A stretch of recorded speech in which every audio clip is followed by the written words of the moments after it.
রাসূলুল্লাহ সাল্লাল্লাহু আলাইহি ওয়াসাল্লামের বয়স যখন ৩৯ বছর ৬ মাস, তখন থেকে, অর্থাৎ ৪০ বছর হতে আর মাত্র ৬ মাস বাকি, তখন থেকে তিনি গুড ড্রিমস আর রুইয়া সাদেকা, বেশি বেশি সত্য স্বপ্ন দেখতে শুরু করলেন। প্রতিদিনই স্বপ্ন দেখতেন এবং রাতে যাই স্বপ্ন দেখতেন সকালবেলা সেটা বাস্তবায়িত হতো।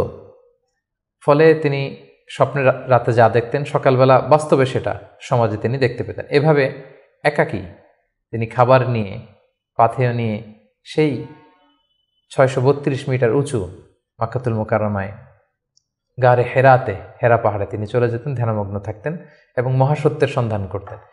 ঠিক তার বয়স যখন ৪০ বছরে উপনীত হলো, তিনি মহাসত্যের সন্ধান পেলেন। সুবহানাল্লাহি বিহামদি। সেদিন জিবরাইল আলাইহিস সালাম রেশমি কাপড়ে সূরাতুল আলাকের প্রথম ৫ আয়াত নিয়ে এসে বললেন, পড়ুন। তিনি বললেন, আমি তো পড়তে জানি না। কয়েকবার বলার পরে পড়তে জানেন না তিনি বললেন। তিনি রাসূল সাল্লাল্লাহু আলাইহি ওয়াসাল্লামকে ৩ বার জড়িয়ে ধরলেন। এবার তিনি পড়লেন, ইকরা বিসমি রাব্বিকাল্লাযী খালাক, খালাকাল ইনসানা মিন আলাক, ইকরা ওয়া রাব্বুকাল আকরাম আল্লাযী আল্লামা বিল কলম, আল্লামাল ইনসানা মা লাম ইয়ালাম। এই যে কোরআনের প্রথম ৫ আয়াত হেরা গুহাতে নাজিল হলো, তখন রাসূল সাল্লাল্লাহু আলাইহি ওয়াসাল্লাম পড়লেন। ৫টি আয়াত পড়ে তিনি হেরা গুহা থেকে কাঁপতে কাঁপতে নেমে আসলেন। নেমে এসে দেখেন জিবরাইল আলাইহিস সালামকে তার প্রকৃত রূপে দেখলেন, যে বিশাল আকৃতির, দিগন্ত বিস্তৃত তার আকৃতি। তিনি আরো ভয় পেলেন। এই ৫ আয়াত নিয়ে তিনি নিচে নেমে আসলেন, কাঁপতে লাগলেন এবং আম্মাজান খাদিজা ওনার স্ত্রীর কাছে এসে বললেন, জাম্মিলুনি জাম্মিলুনি, আমার ভয় লাগছে, আমাকে কম্বল চাপা দাও। কম্বল চাপা দেয়া হলো, আয়াত নাজিল হলো, ইয়া আইয়ুহাল মুজাম্মিল কুমিল লাইলা ইল্লা কালিলা। এ কম্বলওয়ালা, দাঁড়াও, দাঁড়িয়ে তাহাজ্জুদের সালাত পড়ো। তিনি বললেন, আমাকে দাসসিরুনি দাসসিরুনি, আমাকে বস্ত্র দিয়ে চাপা দাও, আমার ভয় লাগছে, আমি মনে হয় মারা যাব। রাসূল ইসলামের গায়ে জ্বর এসে গেল, কাঁপুনি এসে গেল। কারণ কোরআনটা হচ্ছে ইন্না সানুলকি আলাইকা কওলান সাকিলা, এটা খুব ভারী, পাওয়ারফুল একটা স্ট্রং মেসেজ। এটা রিসিভ করা এত সহজ কোনো বিষয় নয়। যখন তিনি বললেন, কাপড় দিয়ে আমাকে আচ্ছাদন করো, আয়াত নাজিল হলো, ইয়া আইয়ুহাল মুদ্দাসসির কুম ফাআনদির, হে কাপড়ওয়ালা দাঁড়াও, কুম দাঁড়াও, বসে থাকার সময় নেই, কুম ফাআনদির, মানুষকে সতর্ক করো। এই যে রাসূল সাল্লাল্লাহু আলাইহি ওয়াসাল্লাম দাঁড়ালেন আর বিশ্রামের সময়টুকু পেলেন না, কোরআন নাজিল হতে লাগলো। রাসূল সাল্লাল্লাহু আলাইহি ওয়াসাল্লাম ভয় পেতে লাগলেন শুরুর দিকে। আম্মাজান খাদিজা আশ্বস্ত করে বললেন যে আপনি ভয় পাবেন না, আপনার মধ্যে অনেক ভালো গুণাবলী আছে, আল্লাহ আপনাকে কখনোই অপদস্থ করবেন না। তিনি তার কাজিনের কাছে, ওরাকা ইবনে নাওফলের কাছে নিয়ে গেলেন। তিনিও আশ্বস্ত করলেন যে যাকে তুমি দেখেছো বিশাল আকৃতিতে, যে তোমার কাছে সূরা আলাকের ৫ আয়াত নিয়ে এসেছে, তিনি হচ্ছেন নামুস, সে জিবরিল। তোমার আগে সব নবীদের কাছে তিনিই আসতেন আল্লাহর বাণী নিয়ে। সুবহানাল্লাহ। ভয় পেও না, তুমি চালিয়ে যাও, এবং তোমার জাতিগোষ্ঠী তোমার বিরোধিতা করবে, তোমাকে তোমার এলাকা থেকে বের করে দিবে। রাসূল ইসলাম বললেন, আমার গোষ্ঠীর আত্মীয়রা আমাকে বের করে দিবে? তিনি বললেন, হ্যাঁ, এই বাণীবাহকের কাজ যারা করে পৃথিবীতে, তাদেরকে এই ভাগ্যই বরণ করতে হয়েছে। সুবহানাল্লাহ বিহামদিহি। আজকের পর্বটি হচ্ছে প্রফেট সিরিজের সর্বশেষ পর্ব, এবং এই পর্বে আমরা আমাদের প্রিয় নবী মুহাম্মদুর রাসূলুল্লাহ সাল্লাল্লাহু আলাইহি ওয়াসাল্লামের জীবনী নিয়ে আলোচনা করব ইনশাআল্লাহ। কিন্তু শুধুমাত্র একটি পর্বে আমাদের প্রিয় নবীজির বর্ণাঢ্য জীবনী, এই পুরো জীবনীকে কাভার করা খুবই দুঃসাধ্য একটি ব্যাপার।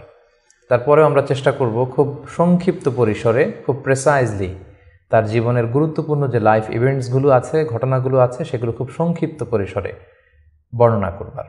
সম্মানিত সুধী, আল্লাহ তাআলা প্রিয় নবী মুহাম্মদ রাসূলুল্লাহ সাল্লাল্লাহু আলাইহি ওয়াসাল্লামকে জাজিরাতুল আরবে পাঠিয়েছিলেন। যে শহরে তিনি প্রিয় হাবিবকে পাঠিয়েছিলেন সেই শহরটি হচ্ছে মাক্কাতুল মুকাররমা, এবং কুরাইশ বংশে রাসূল সাল্লাল্লাহু আলাইহি ওয়াসাল্লাম এসেছিলেন। বনু হাশিমি খানদানে তিনি এসেছিলেন, এবং আরবি ভাষাভাষী জনগোষ্ঠীর মাঝে আল্লাহ তাআলা প্রিয় নবী সাল্লাল্লাহু আলাইহি ওয়াসাল্লামকে প্রেরণ করেছেন। তিনি তার ৪০ বছর বয়সে নবুয়ত লাভ করেছেন, এবং সর্বশ্রেষ্ঠ আসমানি কিতাব আল কুরআন আল কারীম কিন্তু প্রিয় নবীজি মুহাম্মদুর রাসূলুল্লাহ সাল্লাল্লাহু আলাইহি ওয়াসাল্লামের উপর নাজিল হয়েছে, এবং দীর্ঘ ২৩ বছর ধরে মানবজাতির বিভিন্ন সমস্যার সমাধান দেওয়ার জন্য কোরআন আল্লাহ তাআলা নাজিল করেছিলেন। রাসূল সাল্লাল্লাহু আলাইহি ওয়াসাল্লামের পৃথিবীতে ৬৩ বছর হায়াত পেয়েছেন, এবং ৬৩ বছর শেষে তিনি মাদিনাতুল মুনাওয়ারাতে ইন্তেকাল করেন, এবং সেখানেই তার নিজ হাতে প্রতিষ্ঠিত মসজিদে নববীর পাশে আজও তিনি শুয়ে আছেন। আমরা এই প্রফেট সিরিজে সৈয়দনা আদম আলাইহিস সালাম থেকে শুরু করে রাসূল সাল্লাল্লাহু আলাইহি ওয়াসাল্লাম পর্যন্ত কোরআনে বর্ণিত 25 জন নবীকে নিয়ে, তাদের জীবনে নিয়ে আমরা এখানে আলোচনা করছি। আর তারই ধারাবাহিকতায় রাসূল সাল্লাল্লাহু আলাইহি ওয়াসাল্লাম হচ্ছেন দ্য লাস্ট মেসেঞ্জার, সর্বশেষ নবী এবং সর্বশেষ রাসূল। আল্লাহ তাআলা সূরাতুল আহজাবে ইরশাদ করছেন, মা কানা মুহাম্মাদুন আবা আহাদিম মির রিজালিকুম ওয়ালাকিন রাসূলুল্লাহি ওয়া খাতামান নাবিয়্যিন। তিনি হচ্ছেন খাতামুন নাবিয়্যিন, সর্বশেষ নবী। নবী আসার সাইয়েদনা আদম আলাইহিস সালাম থেকে শুরু করে নবীদের আগমনের যে ধারাবাহিকতা, সেটার সিল মেরে রাসূল সাল্লাল্লাহু আলাইহি ওয়াসাল্লামের মাধ্যমে সিল আপ করা হয়েছে। এই ধারাবাহিকতাকে কাট আপ করে দেওয়া হয়েছে, তারপরে কোনো নবী আসবে না। এবং রাসূল সাল্লাল্লাহু আলাইহি ওয়াসাল্লাম নিজেও ইরশাদ করেছেন যে লা নাবিয়্যা বা'দি, আমার পরে কেউই আর নবী হিসেবে আসবে না, আমি হচ্ছে শেষ নবী, শেষ রাসূল। এবং রাসূলুল্লাহ সাল্লাল্লাহু আলাইহি ওয়াসাল্লাম তিনি বনি ইসমাঈলের নবী, বনি ইসরাইলের নয়। আমরা জানি যে পৃথিবীতে নবীদের যে ধারাবাহিকতা, নবী আসার যে সিলসিলা, এটা ইব্রাহিম আলাইহিস সালাম থেকে 2 ভাগ হয়েছে। কারণ আমরা সাইয়েদনা ইব্রাহিম আলাইহিস সালামের পর্বে বলেছিলাম যে তিনি হচ্ছেন আবুল আম্বিয়া, সকল নবীদের বাবা। ইব্রাহিম আলাইহিস সালামের 2 জন পুত্র সন্তান ছিল, আমরা জানি, ইসহাক আলাইহিস সালাম, ইসমাঈল আলাইহিস সালাম। এই ইসহাক আলাইহিস সালামের সন্তান হচ্ছে ইয়াকুব আলাইহিস সালাম, এবং এই চ্যানেলেই সব নবীরা এসেছে। ইয়াকুব আলাইহিস সালামের অপর নাম হচ্ছে ইসরাইল, ফলে এই চ্যানেলে যত নবী এসেছে তারা হচ্ছে বনি ইসরাইলের নবী। কিন্তু ইব্রাহিম আলাইহিস সালামের অপর সন্তান ইসমাঈল আলাইহিস সালামের চ্যানেলে কোনো নবী আসেনি। তো সব নবী যেহেতু ইসমাঈল আলাইহিস সালামের চ্যানেলে না এসে ইসহাক আলাইহিস সালামের চ্যানেলে এসেছে, সবাই ভেবেছিল শেষ নবীও হয়তো এই চ্যানেলেই আসবে। কিন্তু আল্লাহ তাআলা তাদের ধারণাকে নস্যাৎ করে দিয়ে সাইয়েদনা মুহাম্মদুর রাসূলুল্লাহ সাল্লাল্লাহু আলাইহি সাল্লামকে ইসমাঈল আলাইহিস সালামের চ্যানেলে প্রেরণ করেছেন। তাই তিনি বনি ইসমাঈল, তিনি বনি ইসরাইল নন। এবং রাসূল সাল্লাল্লাহু আলাইহি ওয়াসাল্লাম তিনি হচ্ছেন বিশ্ব নবী, গ্লোবাল প্রফেট, অথবা দ্য প্রফেট অব ইউনিভার্স। গোটা বিশ্বের জন্য তিনি নবী হয়ে পৃথিবীতে এসেছেন। আল্লাহ তাআলা বলছেন, ওয়ামা আরসালনাকা ইল্লা কাফাতান লিন-নাসি বাশীরাও ওয়া নাযীরা।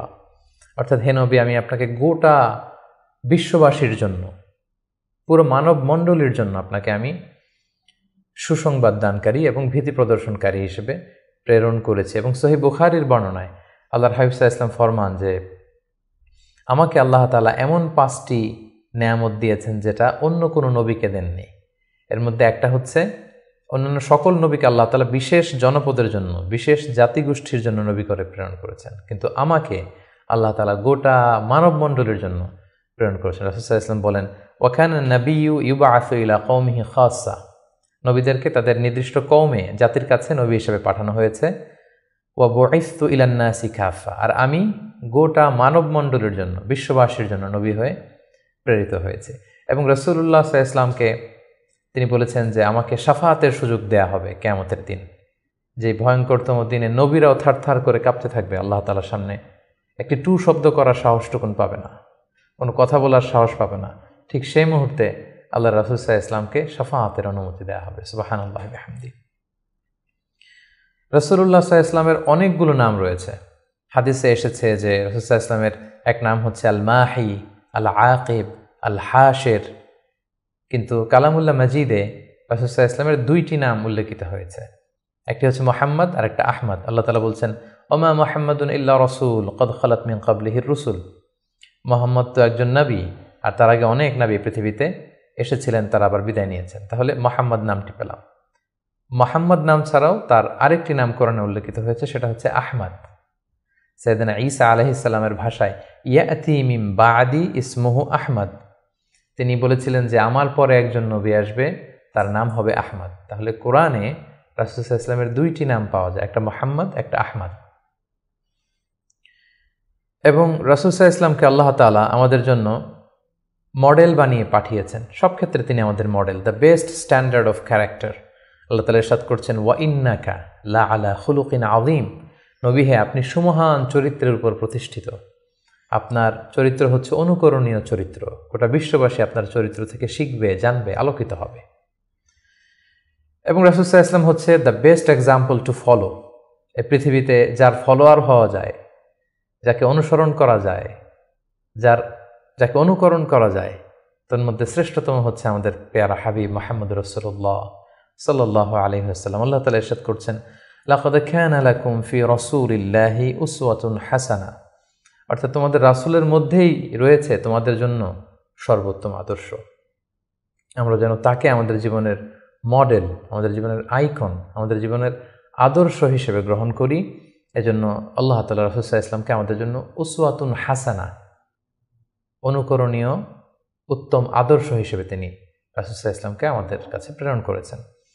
এবং তিনি শুধু মুসলিমদের জন্য নবী হয়ে আসেননি, তিনি শুধু বিশ্বাসীদের কাছেই নবী হয়ে আসেননি, তিনি শুধু আরববাসীদের কাছেই নবী হয়ে আসেননি, তিনি গোটা বিশ্বের জন্য রহমত হয়ে এসেছেন। Mercy for the entire universe. আল্লাহ তাআলা ইরশাদ করছেন, ওয়ামা আরসালনাকা ইল্লা রাহমাতাল লিল আলামিন, I have sent you as a mercy for the entire universe. নবী হে, আমি আপনাকে গোটা বিশ্ববাসীর জন্য রহমত করে প্রেরণ করেছি, রহমত স্বরূপ প্রেরণ করেছি। তিনি রাহমাতাল লিল আলামিন, তিনি গোটা বিশ্বের অ্যাসেট, গোটা বিশ্ব তার কাছ থেকে ভদ্রতা, সভ্যতা, ওহির জ্ঞান সব কিছু শিখবে। শুধু আমরাই রাসূল সাল্লাল্লাহু আলাইহি ওয়াসাল্লামের সুন্নাহ বা ট্র্যাডিশন থেকে আলোকিত হবে এমনটা নয়, তিনি সবার জন্য শিক্ষণীয়, অনুকরণীয়, অনুসরণীয়। তিনি গোটা বিশ্ববাসীর জন্য রহমত। প্রিয় সুধী, যেহেতু তিনি আমাদের জন্য আদর্শ, সেহেতু রাসূল সাল্লাল্লাহু আলাইহি ওয়াসাল্লাম আমাদের জন্য যা নিয়ে এসেছেন সেটাকে যেন আমরা আঁকড়ে ধরি। এটা আল্লাহ তাআলার ভার্ডিক্ট, অর্ডার। আল্লাহ তাআলা ইরশাদ করছেন, ওয়ামা আতাকুমুর রাসূলু ফাখুযুহু ওয়ামা নাহাকুম আনহু ফান্তাহু।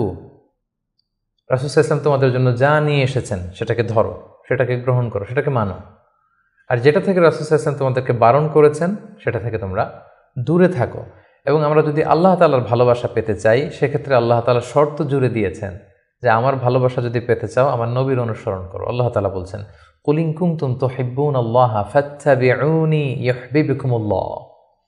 আল্লাহ বলছেন, নবী হে, আপনি জানিয়ে দিন যে তোমরা যদি আমি আল্লাহর ভালোবাসা পেতে চাও, তাহলে হে নবী আপনি বলুন যে ফাত্তাবিউনি, আমি নবীর অনুসরণ করো, তাহলে ইউহিব্বুকুমুল্লাহ, আল্লাহ তাআলা তোমাদেরকে ভালোবাসবেন।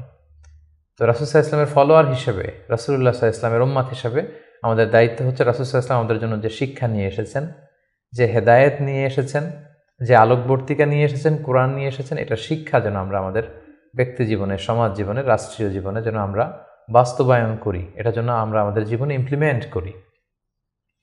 আমরা প্রফেট সিরিজের বিভিন্ন পর্বে বিভিন্ন নবীদের জীবন নিয়ে যখন আমরা আলোকপাত করেছিলাম, আমরা বলেছিলাম যে as a proof of their prophethood, Allah subhanahu wa ta'ala provides them মুজিজা। তারা যে নবী, তার প্রমাণ হিসেবে আল্লাহ তাআলা নবীদেরকে মুজিজা দিয়ে থাকেন। রাসূল সাল্লাল্লাহু আলাইহি ওয়াসাল্লামের জীবনীতেও আমরা দেখব যে অসংখ্য মুজিজা ছিল। আমরা একটির কথা যদি উল্লেখ করি যে মক্কার কুরাইশরা যখন রাসূল সাল্লাল্লাহু আলাইহি ওয়াসাল্লামকে নবী হিসেবে মানতে যাচ্ছিল না, রাসূল সাল্লাল্লাহু আলাইহি ওয়াসাল্লাম বললেন যে চাঁদকে যদি দ্বিখণ্ডিত করতে পারি তোমরা কি মেনে নিবে যে আমি আল্লাহর রাসূল? তারা বলল যে মেনে নিব। রাসূল সাল্লাল্লাহু আলাইহি ওয়াসাল্লাম আঙ্গুল উঁচু করলেন, চাঁদের দিকে ইঙ্গিত করলেন, চাঁদ দ্বিখণ্ডিত হয়ে দুই ভাগ হয়ে গেল। সুবহানাল্লাহ। আল্লাহ তাআলা সূরাতুল কমারে ইরশাদ করছেন, ইকতারাবাতিস সাআতু ওয়ানশাক্কাল কমর ওয়া ইন ইয়ারা আয়াতান ইউরিদু ওয়া ইয়াকুলু সিহরুম মুস্তামির। রাসূল সাল্লাল্লাহু আলাইহি ওয়াসাল্লাম চাঁদ দ্বিখণ্ডিত করে ফেললেন, কিন্তু এই চমৎকার এই মুজিজা দেখার পরেও তারা কিন্তু ঈমান আনলো না। তারা বলল, তুমি জাদু করেছো, চাঁদের মধ্যে ভেলকিবাজি করেছো, এমন বড় জাদুকর তুমি চাঁদের উপরও জাদুর প্রভাব খাটিয়েছো। এভাবে রাসূল ইসলাম যখনই কোরআনের আয়াত বলতেন, কোনো মুজিজা দেখাতেন, তারা হয়তো রাসূল ইসলামকে জাদুকর বলতো, কখনো বলতো তুমি পাগল, কখনো বলতো তুমি কবি, কখনো বলতো তুমি গণক। নাউযুবিল্লাহি মিন যালিক। এভাবে রাসূল ইসলাম অনেকগুলো মুজিজা তার জীবনে আমরা দেখতে পাই, যেগুলো তার মধ্যে থেকে অন্যতম মুজিজা হচ্ছে তিনি চাঁদকে দ্বিখণ্ডিত করেছিলেন। এবং রাসূল ইসলাম জন্মের আগেই যেগুলোকে মুবাশশিরাত বা ইরহাসাত বলে, নবী হওয়ার আগে এমন কিছু অলৌকিক ঘটনা, এরকম অনেক ঘটনা কিন্তু ঘটেছে। যেমন রাসূল ইসলামের প্রিয় মাতা আমেনা যখন গর্ভবতী ছিলেন, তখন তিনি দেখেছেন যে তার পেট থেকে একটা আলো বের হয়ে এটা শাম দেশের বড় বড় প্রাসাদগুলোকে আলোকিত করছে। এটা কিন্তু রাসূল ইসলাম যে পৃথিবীতে আসবেন তার আগাম একটা বার্তা। সম্মানিত সুধী, আমরা এই পর্যায়ে রাসূলুল্লাহ সাল্লাল্লাহু আলাইহি ওয়াসাল্লামের সরাসরি জীবনের দিকে যাব, ধারাবাহিক জীবন পরিক্রমা আলোচনা করব এবং বুঝবার সুবিধার্থে আমরা রাসূল সাল্লাল্লাহু আলাইহি ওয়াসাল্লামের পুরো জীবনীকে তিনটি ভাগে ভাগ করেছি। তার প্রথম ভাগে আমি রাসূল সাল্লাল্লাহু আলাইহি ওয়াসাল্লামের জন্ম থেকে শুরু করে নবুয়ত পর্যন্ত এই 40 বছরের বর্ণনা দিব। সেক্ষেত্রে বয়স অনুসারে এই বর্ণনাটি দেয়া হবে। দ্বিতীয় ভাগে আমরা মক্কায় নবুয়তির যে 13 বছর, এই 13 বছরের বর্ণনা দিব। সেক্ষেত্রে নবুয়তির সন ভিত্তিক বর্ণনা দেয়া হবে। এবং সবশেষে আমরা মদিনায় রাসূল সাল্লাল্লাহু আলাইহি ওয়াসাল্লাম যে 10টি বছর কাটিয়েছেন, তৃতীয় পর্বে বা তৃতীয় ভাগে আমরা সেটির বর্ণনা দিব, আর সেটা হবে হিজরি সন ভিত্তিক বর্ণনা। তাহলে সম্মানিত সুধী, আর কাল বিলম্ব না করে আমরা রাসূল সাল্লাল্লাহু আলাইহি ওয়াসাল্লামের বায়োগ্রাফির একেবারে মূল পর্বে চলে যাই। আমরা বলেছি যে প্রথম পর্বে আমরা রাসূল সাল্লাল্লাহু আলাইহি ওয়াসাল্লামের প্রথম 40টি বছরের বর্ণনা দিব, জন্ম থেকে শুরু করে নবী হওয়ার আগ পর্যন্ত। আমরা শুরুতেই বলেছি যে তিনি মাক্কাতুল মুকাররমায় এসেছেন, তিনি কুরাইশ বংশে জন্মগ্রহণ করেছেন, বনু হাশেম ছিল ওনার খানদান, এবং রাসূলুল্লাহ সাল্লাল্লাহু আলাইহি ওয়াসাল্লামের পিতার নাম ছিল আব্দুল্লাহ, মায়ের নাম ছিল আমিনা, দাদার নাম ছিল আব্দুল মুত্তালিব। এবং দুঃখজনক হলেও সত্য যে রাসূলুল্লাহ সাল্লাল্লাহু আলাইহি সাল্লামের মাতা পিতার সংসার 7 দিনের বেশি ছিল না। মাত্র বিয়ের পরে তারা 7 দিনের মতো, 1 সপ্তাহের মতো সংসার করেছিলেন। সেই সাংসারিক জীবনেই রাসূল সাল্লাল্লাহু আলাইহি ওয়াসাল্লাম মায়ের গর্ভে এসেছেন। এবং রাসূল সাল্লাল্লাহু আলাইহি ওয়াসাল্লামের পিতা আব্দুল্লাহ তিনি ব্যবসার সফরে বেরিয়ে গিয়েছিলেন, ফেরবার পথে তিনি সেখানে ইন্তেকাল করেছেন। তখন রাসূল সাল্লাল্লাহু আলাইহি ওয়াসাল্লামের বয়স হচ্ছে মায়ের পেটের ভেতরে মাত্র 2 মাস। মায়ের পেটে থাকতেই তিনি বাবাহারা হয়েছেন।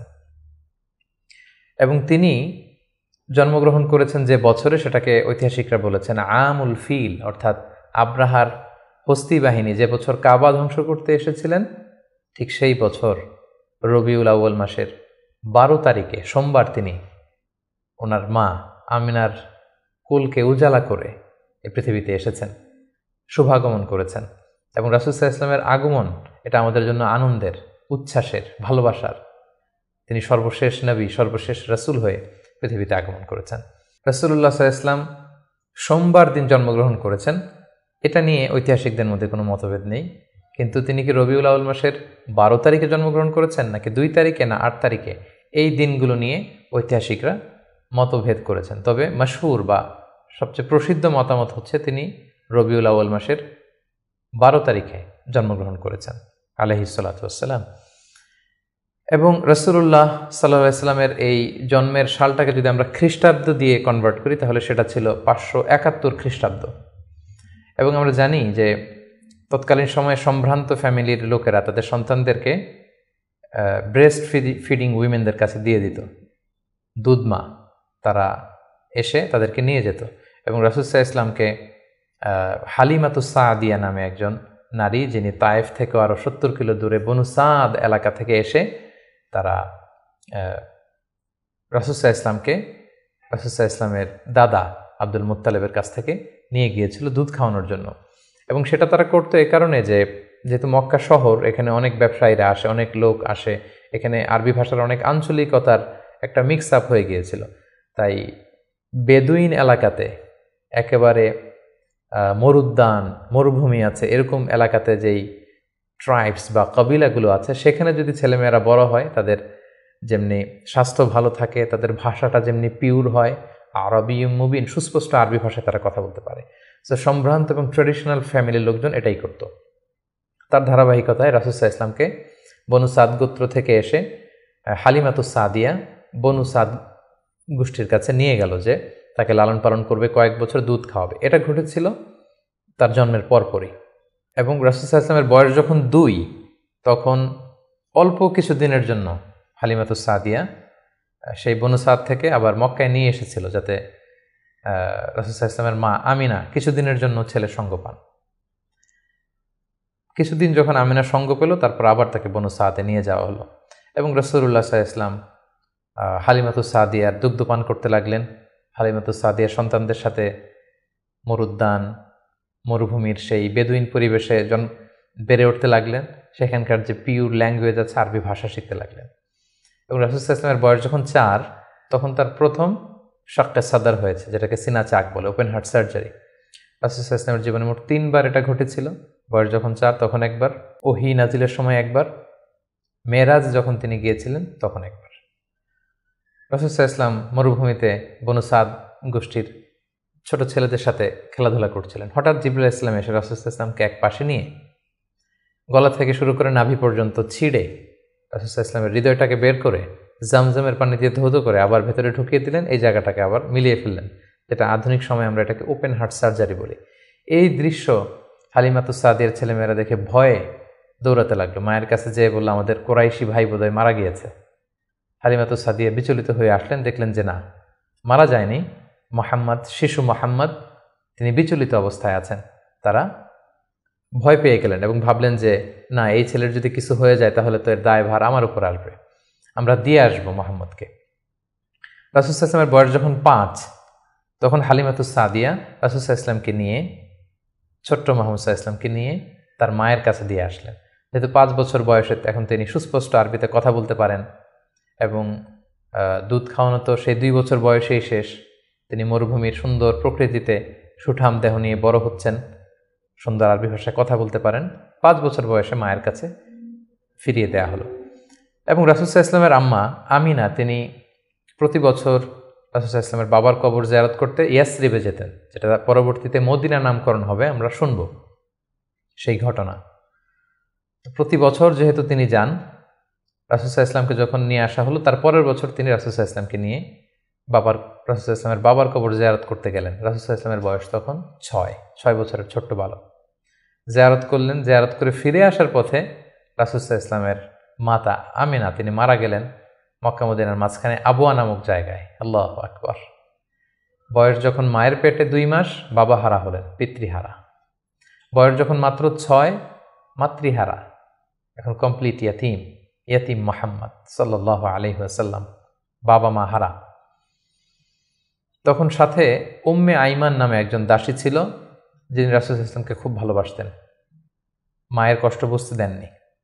সেখান থেকে নিয়ে দাদার কাছে মক্কায় চলে আসলেন এবং রাসূল সাল্লাল্লাহু আলাইহি ওয়াসাল্লাম পরবর্তীতে বলেছিলেন, উম্মে আইমান ইয়া উম্মি বা'দা উম্মি, আমার মায়ের পরে উম্মে আইমানই আমার মা। সুবহানাল্লাহ।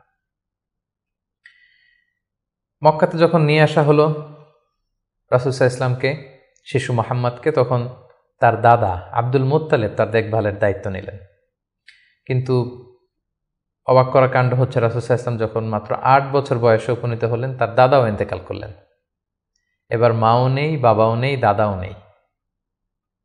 ঠিক তখন রাসূল সাল্লাল্লাহু আলাইহি ওয়াসাল্লাম তার চাচা আবু তালেবের কাছে মানুষ হতে লাগলেন।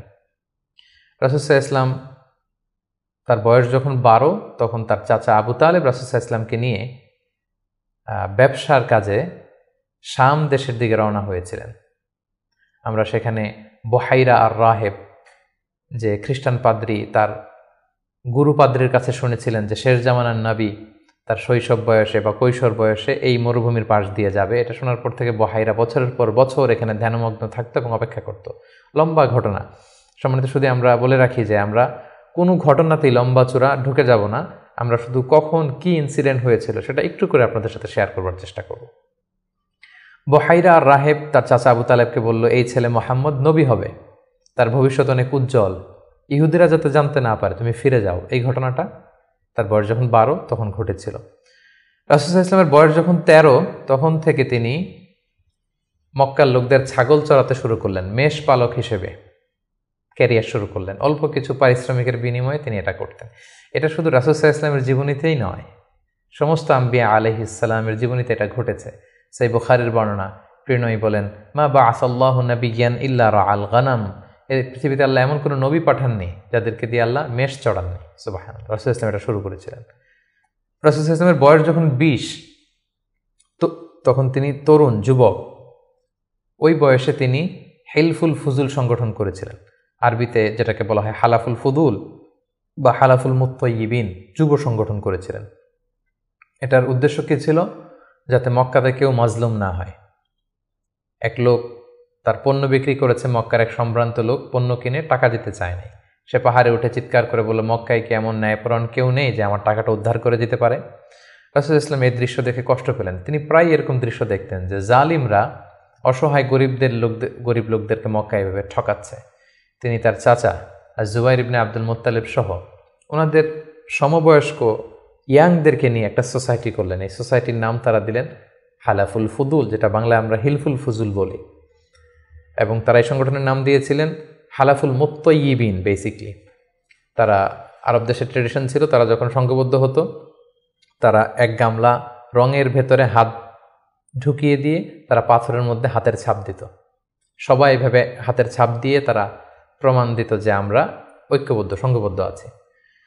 তো এভাবে রাসূল সাল্লাল্লাহু আলাইহি ওয়াসাল্লাম যখন এই যুব সংগঠন করলেন, তখন আর জালিমরা সাহস পেল না গরিবদেরকে ঠকাতে, এবং তারা গরিবদের হক এভাবে উদ্ধার করে দিত। সুবহানাল্লাহ বিহামদি। রাসূল সাল্লাল্লাহু আলাইহি ওয়াসাল্লামের বয়স যখন 25, তখন তিনি দ্বিতীয়বারের জন্য মক্কার বাইরে গেলেন। শাম দেশে তিনি ব্যবসায়িক কাজে গেলেন, এবং সেটা ছিল মূলত খাদিজাতুল কুবরা রাদিয়াল্লাহু তাআলা আনহা, যিনি মক্কার একজন সম্ভ্রান্ত নারী ছিলেন। তিনি সম্পদ বা অর্থ ইনভেস্ট করেছিলেন, এবং রাসূল সাল্লাল্লাহু আলাইহি ওয়াসাল্লাম তার হয়ে তার প্রোডাক্টগুলো নিয়ে বিক্রির জন্য গিয়েছিলেন, এবং তিনি সফর শেষে অঢেল সম্পদ, অঢেল অর্থ করে তিনি প্রফিট করে দিয়েছিলেন অন বিহাফ অফ খাদিজা রাদিয়াল্লাহু তাআলা আনহা। এবং খাদিজা রাদিয়াল্লাহু তাআলা আনহা এটা দেখে খুব খুশি হয়েছিলেন, এবং রাসূল সাল্লাল্লাহু আলাইহি ওয়াসাল্লামের যে পোর্শন সেটাও রাসূল সাল্লাল্লাহু আলাইহি ওয়াসাল্লাম পেয়েছিল। এই সফরে, এই ব্যবসায়িক সফরে খাদিজা রাদিয়াল্লাহু তাআলা আনহার একজন দাসী ছিল, নাম মাইসারা। তিনি ছিলেন সফর সঙ্গে, কাফেলার মধ্যে তিনিও ছিলেন। সফর শেষে যখন রাসূল সাল্লাল্লাহু আলাইহি ওয়াসাল্লাম অনেক লাভ করে, প্রফিট করে ফিরলেন, তখন খাদিজা রাদিয়াল্লাহু তাআলা আনহা খুব খুশি হলেন, এবং মাইসারা তখন খাদিজাকে জানান দিল যে খাদিজা, এই মানুষ মুহাম্মদ কোনো সাধারণ মানুষ নন। খাদিজা বললেন, তাই নাকি? কি দেখেছ তুমি এই থ্রু আউট দ্য জার্নি, এই পুরো সফরে তুমি কি খেয়াল করেছো? তিনি বললেন যে মুহাম্মাদের চলন বলন কথা এটা আলাদা, অন্য সবার চেয়ে, কাফেলার প্রত্যেকটা পুরুষের চেয়ে আলাদা। তিনি অন্যরকম, তিনি সাধারণ কোনো মানুষ নন, অসাধারণ একজন মানুষ। তার কথা বার্তা, তার চলা ফেরা, তার আচরণ, তার ডিলিংস, তার বুদ্ধিমত্তা অসাধারণ। মাইসারা যখন এই কথা বলল, তখন খাদিজাতুল কুবরা তিনি রাসূল সাল্লাল্লাহু আলাইহি ওয়াসাল্লামের প্রতি আকৃষ্ট হলেন, তার একজন কাছের বান্ধবীর কাছে শেয়ার করলেন। তারা সবাই মিলে রাসূল সাল্লাল্লাহু আলাইহি ওয়াসাল্লামের চাচাদের কাছে যেয়ে বললেন যে রাসূল সাল্লাল্লাহু আলাইহি ওয়াসাল্লামকে খাদিজা পছন্দ করে, আমরা বিয়ের ব্যাপারে ভাবতে পারি কিনা। চাচারা রাসূল সাল্লাল্লাহু আলাইহি ওয়াসাল্লামকে জানালেন, রাসূল সাল্লাল্লাহু আলাইহি ওয়াসাল্লাম এগ্রি করলেন। এই 25 বছর বয়সে রাসূল সাল্লাল্লাহু আলাইহি ওয়াসাল্লাম তার প্রথম বিয়েটি সম্পন্ন করলেন, আলহামদুলিল্লাহ। এবং রাসূল সাল্লাল্লাহু আলাইহি ওয়াসাল্লাম 20টি উট দিয়েছিলেন as a dowry, as a মাহার। বিয়ের মাহার হিসেবে খাদিজা রাদিয়াল্লাহু তাআলা আনহাকে 20টা উট দিয়েছিলেন। রাসূল সাল্লাল্লাহু আলাইহি ওয়াসাল্লামের বয়স যখন 30, খাদিজা রাদিয়াল্লাহু তাআলা আনহা রাসূল সাল্লাল্লাহু আলাইহি ওয়াসাল্লামের ঘরকে উজালা করে তার প্রথম সন্তান, কন্যা সন্তান জন্মগ্রহণ করলো, জাইনাব। রাসূল সাল্লাল্লাহু আলাইহি ওয়াসাল্লামের বয়স যখন 33, দ্বিতীয় কন্যা সন্তান রুকাইয়া জন্মগ্রহণ করলো। রাসূল সাল্লাল্লাহু আলাইহি ওয়াসাল্লামের বয়স যখন 34, তৃতীয় কন্যা সন্তান উম্মে কুলসুম আসলো। রাসূল সাল্লাল্লাহু আলাইহি ওয়াসাল্লামের বয়স যখন 35, ফাতেমা রাদিয়াল্লাহু তাআলা আনহা তিনি জন্মগ্রহণ করলেন। এবং তখন কাবা ঘরের একটা রিনোভেশন হলো, আগুন লেগে বন্যার পানিতে কয়েকবার কাবা ধ্বংস হয়ে গিয়েছিল। ঠিক সেই সময়তে রাসূল সাল্লাল্লাহু আলাইহি ওয়াসাল্লামের বয়স যখন 35, কাবাকে আবার রিবিল্ড অফ কাবা বা রিনোভেশন অফ কাবা করা হয়েছিল। ইব্রাহিম আলাইহিস সালামের যে ভিত্তির উপর কাবা তৈরি করেছিলেন, সেই ভিত্তি ঠিক রেখে পাথর এনে কাবা নির্মাণ করা হয়েছিল। এবং হাজরা আসওয়াদ নিয়ে একটা দ্বন্দ্ব লেগেছিল, কে রাখবে এই জান্নাতি পাথর। 4টা গ্রুপ হয়ে গিয়েছিল। পরবর্তীতে রাসূল সাল্লাল্লাহু আলাইহি ওয়াসাল্লাম এটার সমাধান দিয়েছিলেন। রাসূলুল্লাহ সাল্লাল্লাহু আলাইহি ওয়াসাল্লামের বয়স যখন 37 বছর, তখন থেকে তিনি একাকী নির্জনে ইবাদত করতেন, ধ্যানমগ্ন থাকতেন। হুব্বিবা ইলাইহিল খালা, নিঃসঙ্গত তার কাছে প্রিয় করে দেয়া হলো। সম্মানিত সুধী, জাহিলি যুগে রাসূল সাল্লাল্লাহু আলাইহি ওয়াসাল্লামের ধর্মবিশ্বাস কী ছিল সেটা নিয়ে যদি আমরা বলি, তাহলে আমরা বলবো যে তিনি কখনো শিরকের সাথে জড়িত হননি, তিনি কখনো কোনো মূর্তিকে টাচ করেননি, তিনি আল্লাহ ছাড়া কারো কাছে কোনো কিছু কামনা করেননি, এবং তিনি হানিফ সম্প্রদায়ের অন্তর্ভুক্ত ছিলেন। অর্থাৎ ইব্রাহিম আলাইহিস সালামের স্বচ্ছ হানিফ ধর্মবিশ্বাসের যতটুকু মক্কাতে তখন অবশিষ্ট ছিল, রাসূল সাল্লাল্লাহু আলাইহি ওয়াসাল্লাম সেগুলোর প্রতি আকৃষ্ট ছিলেন, তিনি সেগুলো পালন করতেন। কিন্তু এই জাহিলি সমাজের মধ্য থেকে মানুষগুলোকে এক আল্লাহর দিকে কিভাবে নেবেন, সঠিক রাস্তা কোনটা, একটা স্ট্রাকচার্ড রিলিজিয়ান, স্ট্রাকচার্ড শরিয়া ওনার কাছে ছিল না। ফলে সেটা তিনি কামনা করছিলেন, খুঁজছিলেন, মহাসত্যকে তিনি খুঁজে বেড়াচ্ছিলেন।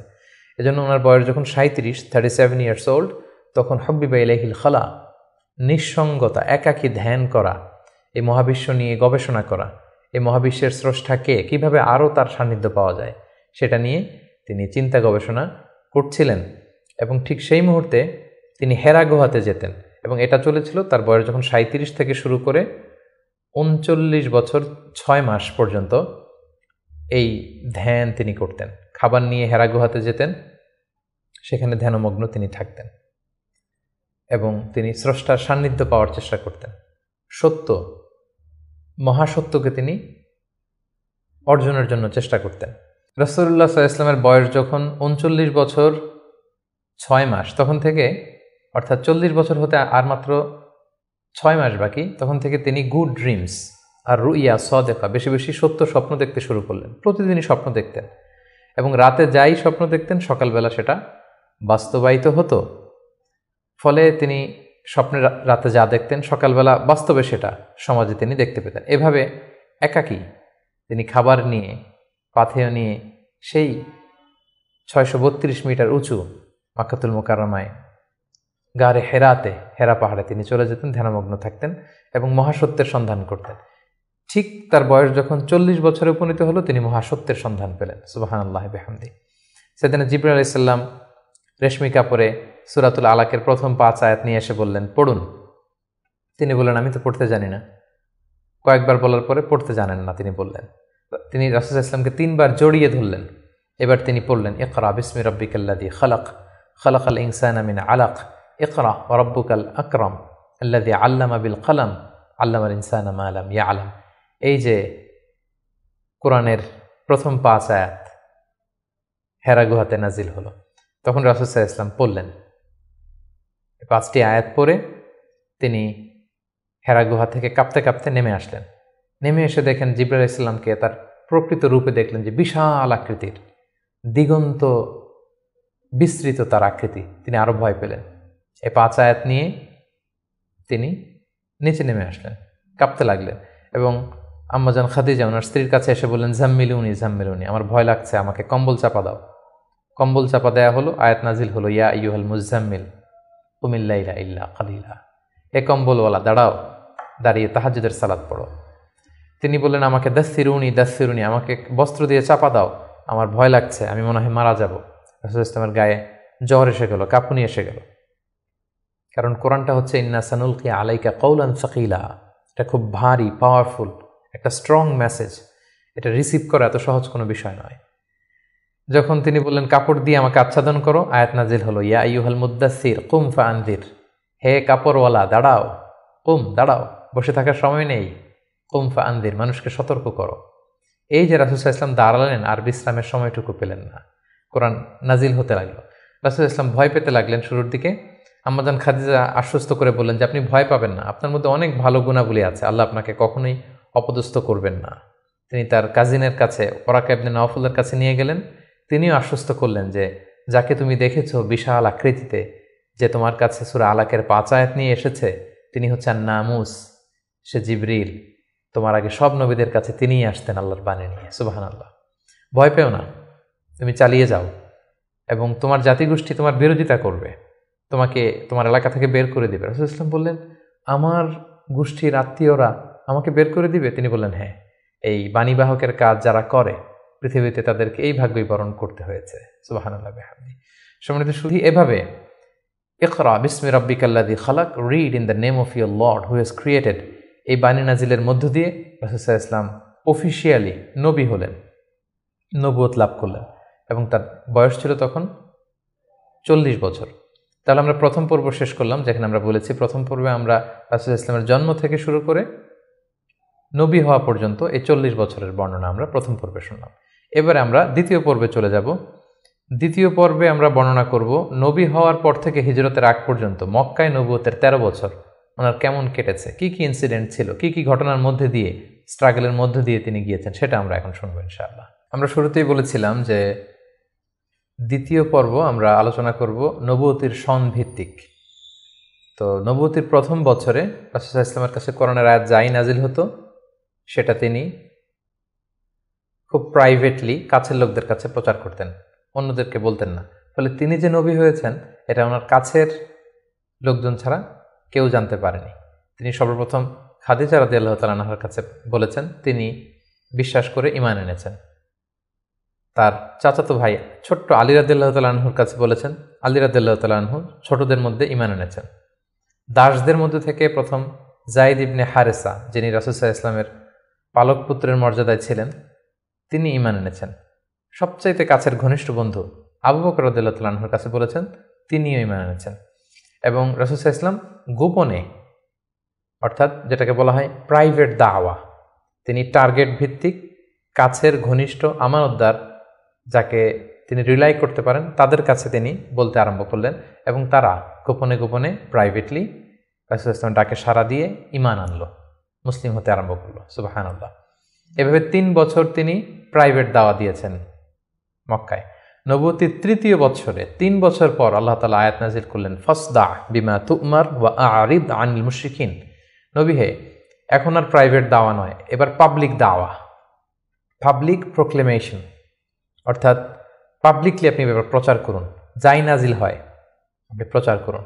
এবার রাসূল সাল্লাল্লাহু আলাইহি ওয়াসাল্লাম প্রচার করতে আরম্ভ করলেন পাবলিকলি। তিনি পাবলিকলি তাওহীদের দাওয়াত দিতে শুরু করলেন, রিসালাতের দাওয়াত দিতে শুরু করলেন, আখিরাতের দাওয়াত দিতে শুরু করলেন। যখনই তিনি পাবলিকলি দাওয়াত দিতে শুরু করলেন তখনই বিরোধিতা শুরু হলো, নানা ধরনের বাধা বিপত্তি আসতে শুরু করলো। তিনি পাহাড়ের চূড়ায় যেয়ে বললেন, হে মক্কাবাসী, হে আমার গোষ্ঠীর লোকেরা, আমি যদি বলি যে এই পাহাড়ের পেছনে একদল ঘোড়সাওয়ার আক্রমণ করার জন্য বসে আছে, বিশ্বাস করবে আমার কথা? সবাই বললো, হ্যাঁ অবশ্যই করব, কারণ মা জাররাবনা মিনকা ইল্লা সিদখান, আমরা জীবনে তো মুহাম্মদ তোমার কাছ থেকে কোনোদিন মিথ্যা বলতে শুনি নাই, তুমি যা বলবে তাই বিশ্বাস করব।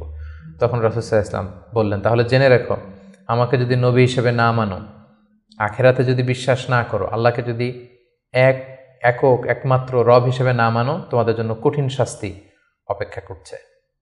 একথা শুনে তারা মর্মাহত হলো এবং রাসূল সাল্লাল্লাহু আলাইহি ওয়াসাল্লামের চাচা আবু লাহাব পাথর নিয়ে রাসূল সাল্লাল্লাহু আলাইহি ওয়াসাল্লামের প্রতি নিক্ষেপ করলেন। এবং তখনই সূরাতুল লাহাব নাজিল হলো। সূরাতুল লাহাব, তাব্বাত ইয়াদা আবি লাহাবি ওয়া তাব, ধ্বংস হোক, নিপাত যাক আবু লাহাবের 2 হাত।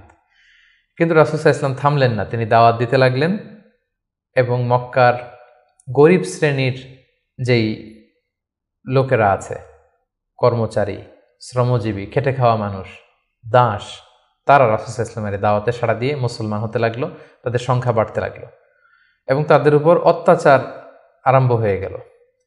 নবুয়তির 5ম বৎসরে এই ক্ল্যাশ, এই সংঘাত মারাত্মক আকারে রূপ নিল। কোথাও বেলাল রাদিয়াল্লাহু তাআলা আনহুকে পিটিয়ে আহত করা হচ্ছে, কোথাও খাব্বাব রাদিয়াল্লাহু তাআলা আনহুকে, কোথাও খুবাইব রাদিয়াল্লাহু তাআলা আনহুকে, কখনো আম্মার ইবনে ইয়াসারকে, কখনো সুমাইয়া রাদিয়াল্লাহু তাআলা আনহাকে। তাদেরকে নানাভাবে নির্যাতন, অত্যাচার শুরু করা হলো এবং উপায়ন্তর না দেখে নবুয়তির 5ম বছর রাসূল সাল্লাল্লাহু আলাইহি ওয়াসাল্লাম বললেন যে না, এভাবে অত্যাচারের মধ্য দিয়ে যাওয়া যায় না।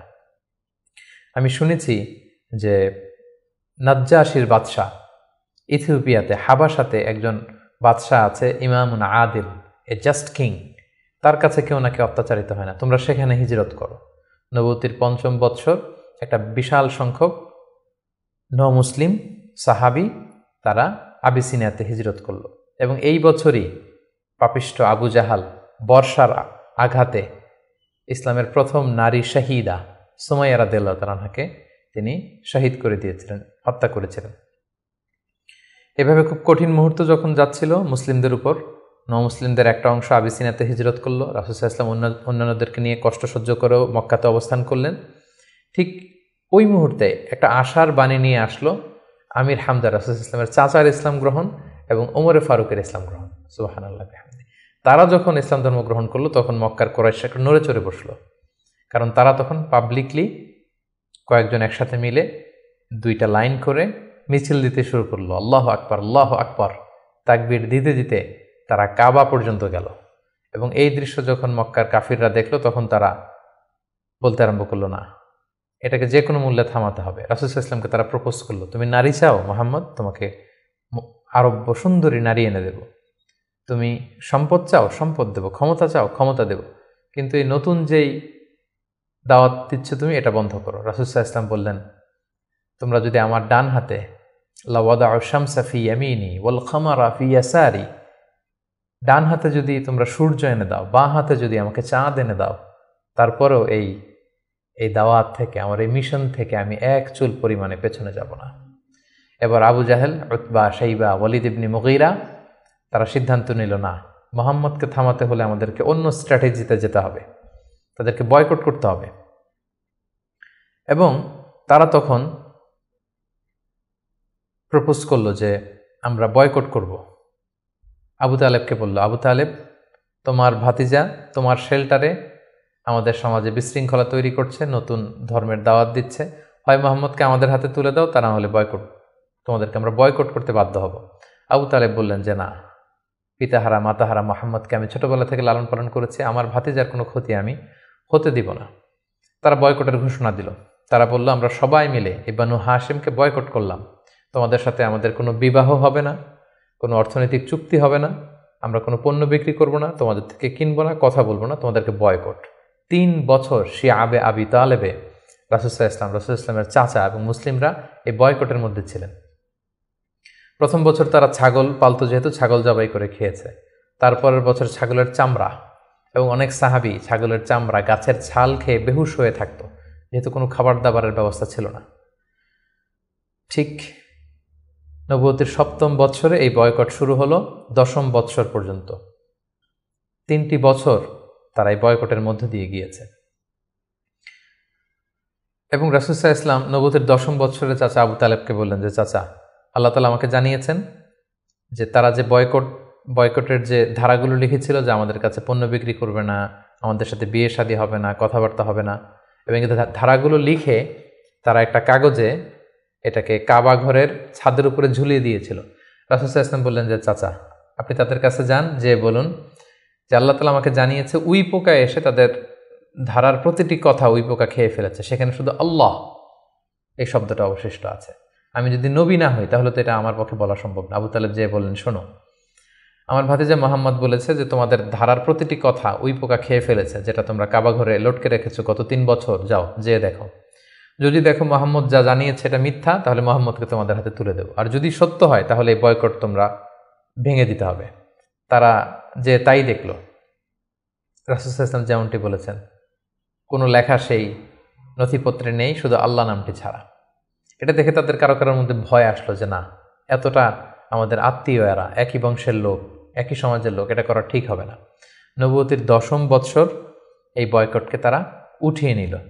কিন্তু তার চেয়েও দুঃখজনক ঘটনা আমাদের জন্য সামনে অপেক্ষা করছে। সেটা হচ্ছে নবুয়তির 10ম বৎসর রাসূল সাল্লাল্লাহু আলাইহি ওয়াসাল্লামের এই চাচা আবু তালেব ইন্তেকাল করলো, যিনি রাসূল সাল্লাল্লাহু আলাইহি ওয়াসাল্লামকে পলিটিক্যাল শেল্টার দিতেন, এবং রাসূল সাল্লাল্লাহু আলাইহি ওয়াসাল্লামকে ঘরে যিনি শক্তি যোগাতেন, সাহস যোগাতেন এবং ফিনান্সিয়াল সাপোর্ট দিতেন, তার সেই প্রিয়তমা স্ত্রী খাদিজা রাদিয়াল্লাহু তাআলা আনহা নবুয়তির 10ম বৎসরে চাচার ইন্তেকালের 6 মাস পরে ইন্তেকাল করলেন।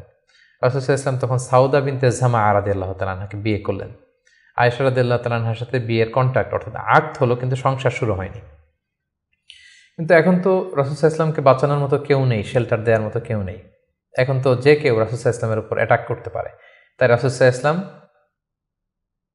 পাশের শহর টুইন সিটি তায়েফে চলে গেলেন। তায়েফের লোকদেরকে দাওয়াত দিলেন। নবুয়তির 10ম বছরেই তিনি তায়েফে চলে গেলেন। কিন্তু আমরা তায়েফের ঘটনা জানি। To make the long story short, সেখানে তিনি রিজেক্টেড হলেন, পাথর মারা হলো, রক্তাক্ত হয়ে তিনি ফিরে আসলেন এক খেজুর বাগানের ভেতরে। ফজরের সময় তিনি যখন তেলাওয়াত করছিলেন, একদল জিন যাচ্ছিল এবং তারা রাসূল সাল্লাল্লাহু আলাইহি ওয়াসাল্লামের কণ্ঠের তেলাওয়াত শুনে জিন জাতি ঈমান এনে ফেলল। আল্লাহ তাআলা বোঝাতে চাইলেন, নবী হে, মক্কায় নির্যাতিত হয়ে তায়েফে গিয়েছেন, তায়েফে রক্তাক্ত হয়েছেন, রিজেক্টেড হয়েছেন, তায়েফের লোকের আপনার কথা শুনেনি, কিন্তু অদৃশ্য জগতের এক জাতি, জিন জাতি, আপনার এই কথা শুনে ঈমান এনে মুসলমান হয়ে গিয়েছে। সুবহানাল্লাহ। তায়েফে যখন তিনি রিজেক্টেড হলেন, এবার তিনি কোথায় যাবেন? মক্কাতে আসলে এখানে মৃত্যু অপেক্ষা করছে। তায়েফে তিনি আশ্রয় পেলেন না। এবার তিনি মক্কার অনতি দূরে দাঁড়িয়ে একজন লোককে পাঠালেন যে যাও, যে বলো যে কেউ কি নেই আমাকে শেল্টার দিবে?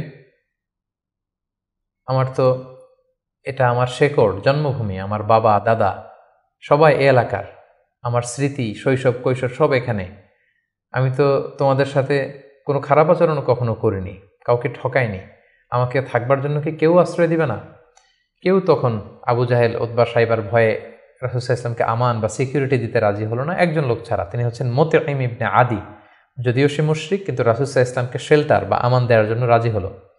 আল্লাহর মেহেরবানি, এই মুশরিক মুতঈম ইবনে আদির শেল্টারে রাসূলুল্লাহ ইসলাম মক্কায় ঢুকলেন, তাওয়াফ করলেন, মক্কায় থাকতে আরম্ভ করলেন। কিন্তু মক্কার পরিবেশ পরিস্থিতি মোটেও রাসূলুল্লাহ ইসলামের অনুকূলে নয়। রাসূলুল্লাহ ইসলাম খুব কষ্টে দিনাতিপাত করতে লাগলেন। কিছুদিন আগে চাচা হারিয়েছেন, ঘরের স্ত্রী খাদিজা রাদিয়াল্লাহু তাআলা আনহাকে হারিয়েছেন, তায়েফে যে নির্যাতিত হয়েছেন, ডানে বায়ে সামনে পেছনে সাহস যোগানোর মতো কেউ নেই। রাসূলুল্লাহ ইসলামের হৃদয়টা ভেঙে চুরমার খান খান।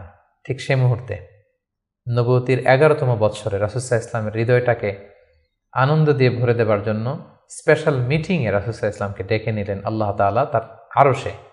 আল্লাহ তাআলা নাজিল করলেন, সুবহানাল্লাযী আসরা বিআবদিহি লাইলাম মিনাল মাসজিদিল হারাম ইলাল মাসজিদিল আকসা। তিনি মসজিদে হারাম থেকে এক রাত্রিবেলা রাসূলুল্লাহ ইসলামকে জিবরাইল আলাইহিস সালামের মারফত তিনি মসজিদে আকসায় নিলেন, সেখান থেকে 7 আকাশ ভ্রমণ করিয়ে আল্লাহর আরশে নিয়ে গেলেন। সুবহানাল্লাহ। সেখানে সালাত ফরজ করা হলো। রাসূলুল্লাহ ইসলামের সাথে একান্তে আল্লাহ তাআলা কথোপকথন করলেন, রাসূলুল্লাহ ইসলামের মন ভালো করে দিলেন। মেরাজ থেকে তিনি ফিরে আসলেন, কিন্তু এখন যাবেন কোথায়? মক্কায় তো থাকার পরিবেশ নেই। তখন তিনি ওনার গ্লোবাল নেভিগেশন এটা বাড়ানোর জন্য ট্রাই করলেন যে ফরেন লোক আমি পাই কিনা, যে বিদেশে কোথাও যেয়ে থাকা যায় কিনা প্রবাসে। রাসূলুল্লাহ ইসলাম তখন হজের মৌসুমটাকে বেছে নিলেন, কারণ হজে মক্কায় হাজার হাজার লোক চারদিক থেকে আসতো এবং হজের মৌসুমগুলোতে আবু জাহেল, উতবা, সাইবা, ওয়ালিদ ইবনে মুগীরা তারা মক্কায় প্রবেশের যে প্রধান ফটক বা গেটে সেখানে দাঁড়িয়ে হাজিদেরকে বলতো, খবরদার মক্কার যেখানে মনে চায় যাও, মানাসিকুল হজ পালন করো, কিন্তু মক্কায় একজন পাগল আছে, তার নাম মুহাম্মদ, তার কাছে যেও না, সে এমন কথা বলবে তোমাকেও পাগল বানায় ফেলবে। আমরা জানি যে আল ইনসানু হারিসুন আলা মা মুনিআ, মানুষকে যেটা থেকে বারণ করা হয় মানুষের সেটার ব্যাপারে আগ্রহ থাকে বেশি। সবাই তখন মক্কায় যে খুঁজতে আরম্ভ করলো যে কে এই মুহাম্মদ। যারাই রাসূলুল্লাহ ইসলামের কাছে আসতো, রাসূলুল্লাহ ইসলাম তাদেরকে আল্লাহ নাজিল করা কোরআন তেলাওয়াত শোনায় দিতেন এবং রাসূলুল্লাহ ইসলামের কণ্ঠে কোরআন তেলাওয়াত শুনে এরকম অনেক ভিনদেশী মুসলমান হয়ে গিয়েছিল। সুবহানাল্লাহ বিহামদিহি। কিন্তু রাসূলুল্লাহ ইসলামের তো একটা সেটেলমেন্ট লাগবে। কোথায় যাবেন তিনি? তিনি মিনাতে এবং আকাবাতে খুঁজতে আরম্ভ করলেন। নবুয়তির 11তম বৎসরে খুঁজতে খুঁজতে হঠাৎ মিনার একটা টেন্টে, তাঁবুতে তিনি ঢুকলেন। 6 জন লোক সেখানে বসা। রাসূলুল্লাহ ইসলাম জিজ্ঞেস করলেন, তোমরা কারা? তারা বলল, আমরা খাজরাজ গোষ্ঠীর মানুষ, ইয়াসরিব আমাদের বাড়ি। মদিনার পুরো নাম ছিল ইয়াসরিব। তাদের সংখ্যা ছিল মাত্র 6 জন। সুবহানাল্লাহ। আসলে পৃথিবীতে যত বড় কাজ হয়েছে, যত বিপ্লব হয়েছে, এগুলো কিন্তু হয়েছে সামান্য কয়েকজন লোক থেকে শুরু হয়েছে, পরে এটা বিপ্লবের রূপ নিয়েছে। এই যে দেখেন ইমানের বীজ আল্লাহ তাআলা কিভাবে এই 6 জন লোকের মাধ্যমে মদিনাতে পৌঁছাবে। রাসূলুল্লাহ ইসলাম বললেন, তোমরা খাজরাজের 6 জন? কোন খাজরাজ, কোন ইয়াসরিব? ওই যে ইয়াসরিবের পাশে ইহুদিরা বাস করে? তারা বললেন হ্যাঁ। রাসূলুল্লাহ ইসলাম বললেন, তোমাদের কি কিছু সময় হবে, আমি তোমাদের কিছু শোনাবো? তারা বললেন হ্যাঁ, শোনান। রাসূলুল্লাহ ইসলাম কোরআনের আয়াত তেলাওয়াত করলেন। তারা যতই শুনতে লাগলো অভিভূত হতে লাগলো, মোহিত হতে লাগলো। রাসূলুল্লাহ ইসলামের হাতে হাত রেখে শাহাদা পড়ে তারা মুমিন হয়ে গেল এবং রাসূলুল্লাহ ইসলাম বললেন, যাও তোমরা এই কোরআনের কথা, আমি যে নবী, আমি যে শেষ নবী, এই কথা তোমাদের লোকালয়ে, তোমাদের জনপদে যেয়ে তোমরা বলো। এবং তারা যে ইয়াসরিবে ফিরে যেয়ে আরও 6 জনকে নিয়ে পরের বছর আসলো। নবুয়তির 12তম বৎসর রাসূলুল্লাহ ইসলাম খুঁজে খুঁজে হাজিদের তাঁবু খুঁজে খুঁজে সেই 12 জনের তাঁবুতে গেলেন এবং তারা 12 জন রাসূলুল্লাহ ইসলামের হাতে হাত রেখে একটা শপথ করেছিলেন। এটাকে বলা হয় বাইআতুল আকাবা আল উলা, আকাবার প্রথম শপথ। মিনার পাশেই যে পাহাড় বেষ্টিত এরিয়া, এটাকে আকাবা বলে। এই আকাবার প্রথম শপথে 12 জন তারা রাসূলুল্লাহ ইসলামের হাতে হাত রেখে শপথ করলো যে নবী, আপনি যা বলেন আমরা তাই শুনবো, আপনি যে আদেশ দেন সেটাই আমরা মাথা পেতে নেব। রাসূলুল্লাহ ইসলাম খুশি হলেন, তার হৃদয়ে আশার সঞ্চার হলো যে না, হয়তো ইয়াসরিবে আমি চলে যেতে পারবো। এবং এই 12 জনকে সাথে করে রাসূলুল্লাহ ইসলাম মক্কার একজন নমুসলিম সাহাবীকে পাঠালেন, যার নাম হচ্ছে মুসআব। বললেন যে মুসআব, তুমি অন বিহাফ অফ মি কোরআনের আয়াতগুলো, ইসলামের যে বিধানগুলো এসেছে এগুলো এই 12 জনের সাথে তুমি ইয়াসরিবে চলে যাও as a brand ambassador of Islam. ইসলামের প্রথম অ্যাম্বাসেডর হিসেবে তিনি মক্কা থেকে মদিনায় গিয়েছিলেন। এবং মুসআব ছিলেন খুব ড্যাশিং চেহারার একজন সাহাবী। তার আতরের ঘ্রাণ, যে দামি পারফিউম তিনি ইউজ করতেন, এটা শুকে এই ঘ্রাণ যারা পেয়েছে তারা বিমোহিত হয়েছে সবসময়। দেখেন একজন দায়ীর কোয়ালিটি কিন্তু এটা, তাকে খুব স্মার্ট হতে হবে। এবং রাসূলুল্লাহ ইসলামের খুব চমৎকার সিলেকশন, তিনি মুসআব ইবনে উমাইরকে এই কাজের জন্য সিলেক্ট করেছেন। এই 12 জনকে নিয়ে মুসআব রাদিয়াল্লাহু তাআলা আনহু তিনি ইয়াসরিবে ফিরে গেলেন এবং তিনি অল্প কিছুদিনের ব্যবধানে কয়েকশো মানুষকে মুসলিম বানিয়ে ফেললেন। সুবহানাল্লাহ বিহামদি। ইসলামের বাণী তিনি প্রচার করে ফেললেন এবং রাসূল সাল্লাল্লাহু আলাইহি ওয়াসাল্লাম তখন মুসলিম যারা অবশিষ্ট ছিল তাদের সবাইকে ইয়াসরিবে চলে যেতে বললেন, যেহেতু মুসাব রাদিয়াল্লাহু তাআলা আনহু সেখানে যে একটা গ্রাউন্ড তৈরি করেছেন, সেখানে মুসলিম দল ভারী হতে শুরু করেছে। রাসূল সাল্লাল্লাহু আলাইহি ওয়াসাল্লাম মুসলিম সাহাবীদেরকে ওখানে পাঠালেন এবং তার পরের বছর নবুয়তির 13তম বৎসরে আবার সেই মিনার হাজি ক্যাম্পে রাসূল সাল্লাল্লাহু আলাইহি ওয়াসাল্লাম অপেক্ষা করলেন যে দেখি মুসআব ইবনে উমাইর এবং সেই 12 জন তারা কি করে। তারা 13তম বৎসরে 75 জন নিয়ে 75% তারা নিয়ে রাসূল সাল্লাল্লাহু আলাইহি ওয়াসাল্লামের হাতে বায়াত গ্রহণ করেছিলেন। এবং সম্মানিত সুদী, এবারের বায়াতটা ছিল পলিটিক্যাল বাইয়া। নবুয়তির 12তম বৎসরে 12 জন সাহাবী যারা 12 জন শপথ নিয়েছিল সেটা ছিল বাইয়াতুল আকাবাল উলা।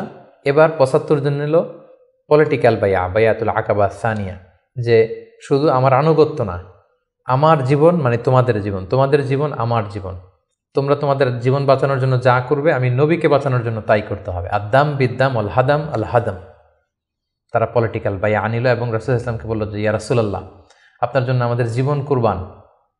The land of Yathrib is completely ready for you, we just waiting for your arrival.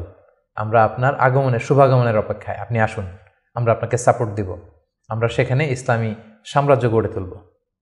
রাসূল সাল্লাল্লাহু আলাইহি ওয়াসাল্লাম তিনি আশা পেলেন এবং আল্লাহ তাআলা ইঙ্গিত দিলেন যে মুহাম্মদ তোমাকে সেই ইয়াসরিবে ফিরে যেতে হবে। রাসূল সাল্লাল্লাহু আলাইহি ওয়াসাল্লাম বললেন তোমাদের মধ্য থেকে আমি 12 জনকে নাকিব বানাতে চাই, 12 জন লিডার তোমরা যে ইসলাম প্রচার করবে। তারা গেল এবং ঠিক এই বাইআতুল আকাবা সানিয়ার 2.5 মাস পরে রাসূলুল্লাহ সাল্লাল্লাহু আলাইহি ওয়াসাল্লাম হিজরত করলেন। হিজরতের ব্যাপারে আমার বিভিন্ন আলোচনাতে আমরা সেখানে ফুটিয়ে তুলেছি। আজকের এই পর্বে, যেহেতু এটা একটা সংক্ষিপ্ত পর্ব এবং এক পর্বে আমরা পুরো জীবনীকে কভার করতে চাচ্ছি, আমরা হিজরত নিয়ে বিস্তারিত আলোচনা করতে পারছি না।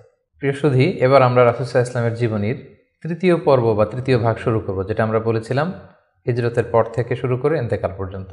রাসূল সাল্লাল্লাহু আলাইহি ওয়াসাল্লাম হিজরত করে সেদিন আবু বকর রাদিয়াল্লাহু তাআলা আনহুকে নিয়ে মদিনায় আসলেন। মদিনাবাসী আনন্দিত, উচ্ছ্বসিত, উদ্বেলিত রাসূল সাল্লাল্লাহু আলাইহি ওয়াসাল্লামকে পেয়ে। রাসূল সাল্লাল্লাহু আলাইহি ওয়াসাল্লাম প্রথমে এসেই কোবা একটা এলাকা আছে, কোবা পল্লীতে তিনি কয়েকদিন থাকলেন এবং সেখানে একটা ছোট্ট মসজিদ নির্মাণ করলেন। তারপর তিনি মদিনাতে গেলেন। আসলে জায়গাটা ছিল ইয়াসরিব, তিনি যে জায়গাটার নাম পরিবর্তন করে মাদিনা করলেন, মাদিনাতুন নবী বা তাইবা, পবিত্র নগরী। সেখানে যে ইয়াসরিবে যেও তিনি একটি মসজিদ প্রতিষ্ঠা করলেন, যে মসজিদটা হচ্ছে মসজিদে নববী, নবীর প্রতিষ্ঠিত মসজিদ। এবং এই মসজিদে তিনি 10 বছর ইমামতি করেছেন। এই মসজিদটাই ওনার সব কিছু ছিল। ফরেন ডেলিগেশন আসলে এখানে দেখা করতেন, এখানে তিনি আহলে সুফাদেরকে শিক্ষা দিতেন। এটাই ইউনিভার্সিটি ছিল, এটাই হাইকোর্ট, এটাই সুপ্রিম কোর্ট, এখানে বিচার কার্য পরিচালনা করতেন। এখান থেকে তিনি সামরিক অভিযানগুলো পরিচালনা করতেন। মদিনাতে তিনি এসে দেখলেন যে মদিনাতে হিজরত করা সাহাবারা, মদিনায় যারা মুসলিম হয়েছে তার মানে মুসলিম একটা কমিউনিটি। আবার দেখলেন কিছু মুশরিক কমিউনিটি আছে যারা এখনও মুসলিম হয়নি। আবার তিনি দেখলেন যে ইহুদিদের একটা কমিউনিটি আছে, 3 দিকে তারা থাকে। তাদের 3টা গোত্র, বনু কাইনুকা, বনু নাদির, বনু কুরাইদা। তিনি ভাবলেন যে সবাই মিলে একটা সংঘবদ্ধ আমাদের চার্টার থাকা দরকার। তিনি তাদের সবার সাথে বসলেন, তিনি মদিনা চার্টার করলেন, যেটাকে মদিনা সনদ বলা হয়। সুবহানাল্লাহ। তিনি মদিনা চার্টারে উল্লেখ করলেন যে আমরা মদিনাকে রক্ষার জন্য মুসলিম, প্যাগানস, জিউস সবাই এক, আমরা একে অপরের সাথে মিত্রতা থাকবে এবং বহিঃশত্রুর আক্রমণ থেকে আমরা একে অপরকে রক্ষা করব। এবং তিনি মক্কা থেকে যারা হিজরত করে এসেছেন মুহাজির সাহাবী এবং মদিনাতে যারা এই মুহাজির সাহাবীদেরকে অ্যাকোমোডেট করেছেন, ওয়েলকাম করেছেন, আনসার সাহাবী, তাদের মধ্যে তিনি ভ্রাতৃত্বের বন্ধন প্রতিষ্ঠা করলেন। শুরু হলো মদিনার নতুন জার্নি। প্রথম বছরে অর্থাৎ প্রথম হিজরিতে তিনি এই কাজগুলো করলেন। দ্বিতীয় হিজরিতে একটা সিগনিফিক্যান্ট ঘটনা ঘটলো, সেটা হচ্ছে কেবলা চেঞ্জ করে দেয়া হলো। রাসূল সাল্লাল্লাহু আলাইহি ওয়াসাল্লাম মদিনাতে এসে 16-17 মাস বাইতুল মাকদাসের দিকে হয়ে নামাজ পড়তেন, কিন্তু চাইতেন যে মক্কায় যদি আল্লাহ তাআলা চেঞ্জ করে দিতেন কতই না ভালো হতো। আল্লাহ তাআলা চেঞ্জ করে দিলেন। আল্লাহ বললেন, ফাওয়াল্লি ওয়াজহাকা শাতরাল মসজিদিল হারাম, নবী হে আপনি মসজিদুল হারামের দিকে মুখ ফিরিয়ে এখন থেকে নামাজ পড়বেন।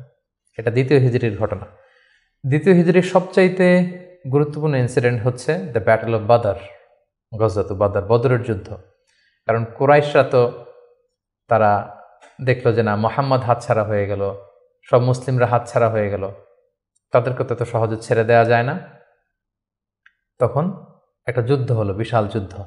রাসূল সাল্লাল্লাহু আলাইহি ওয়াসাল্লাম একটা ক্যারাভান আটকাতে গেলেন, কিন্তু তারা খবর পাঠালো যে মুহাম্মদ তার সৈন্য নিয়ে অ্যাটাক করছে। তারা 1000 সৈন্য নিয়ে আসলো বদরের প্রান্তরে, মদিনা থেকে 70-80 কিলো দূরে। মুসলমানদের সংখ্যা ছিল মাত্র 314 জন। বিশাল রক্তক্ষয়ী যুদ্ধ হলো। আল্লাহ তাআলা মুসলিমদেরকে ফেরেশতা দিয়ে, আসমানি মাদাদ দিয়ে সাহায্য করলেন। আল্লাহ বললেন, ওয়ালাকাদ নাসারাকুমুল্লাহু বিবাদরি ওয়া আনতুম আদিল্লাহ।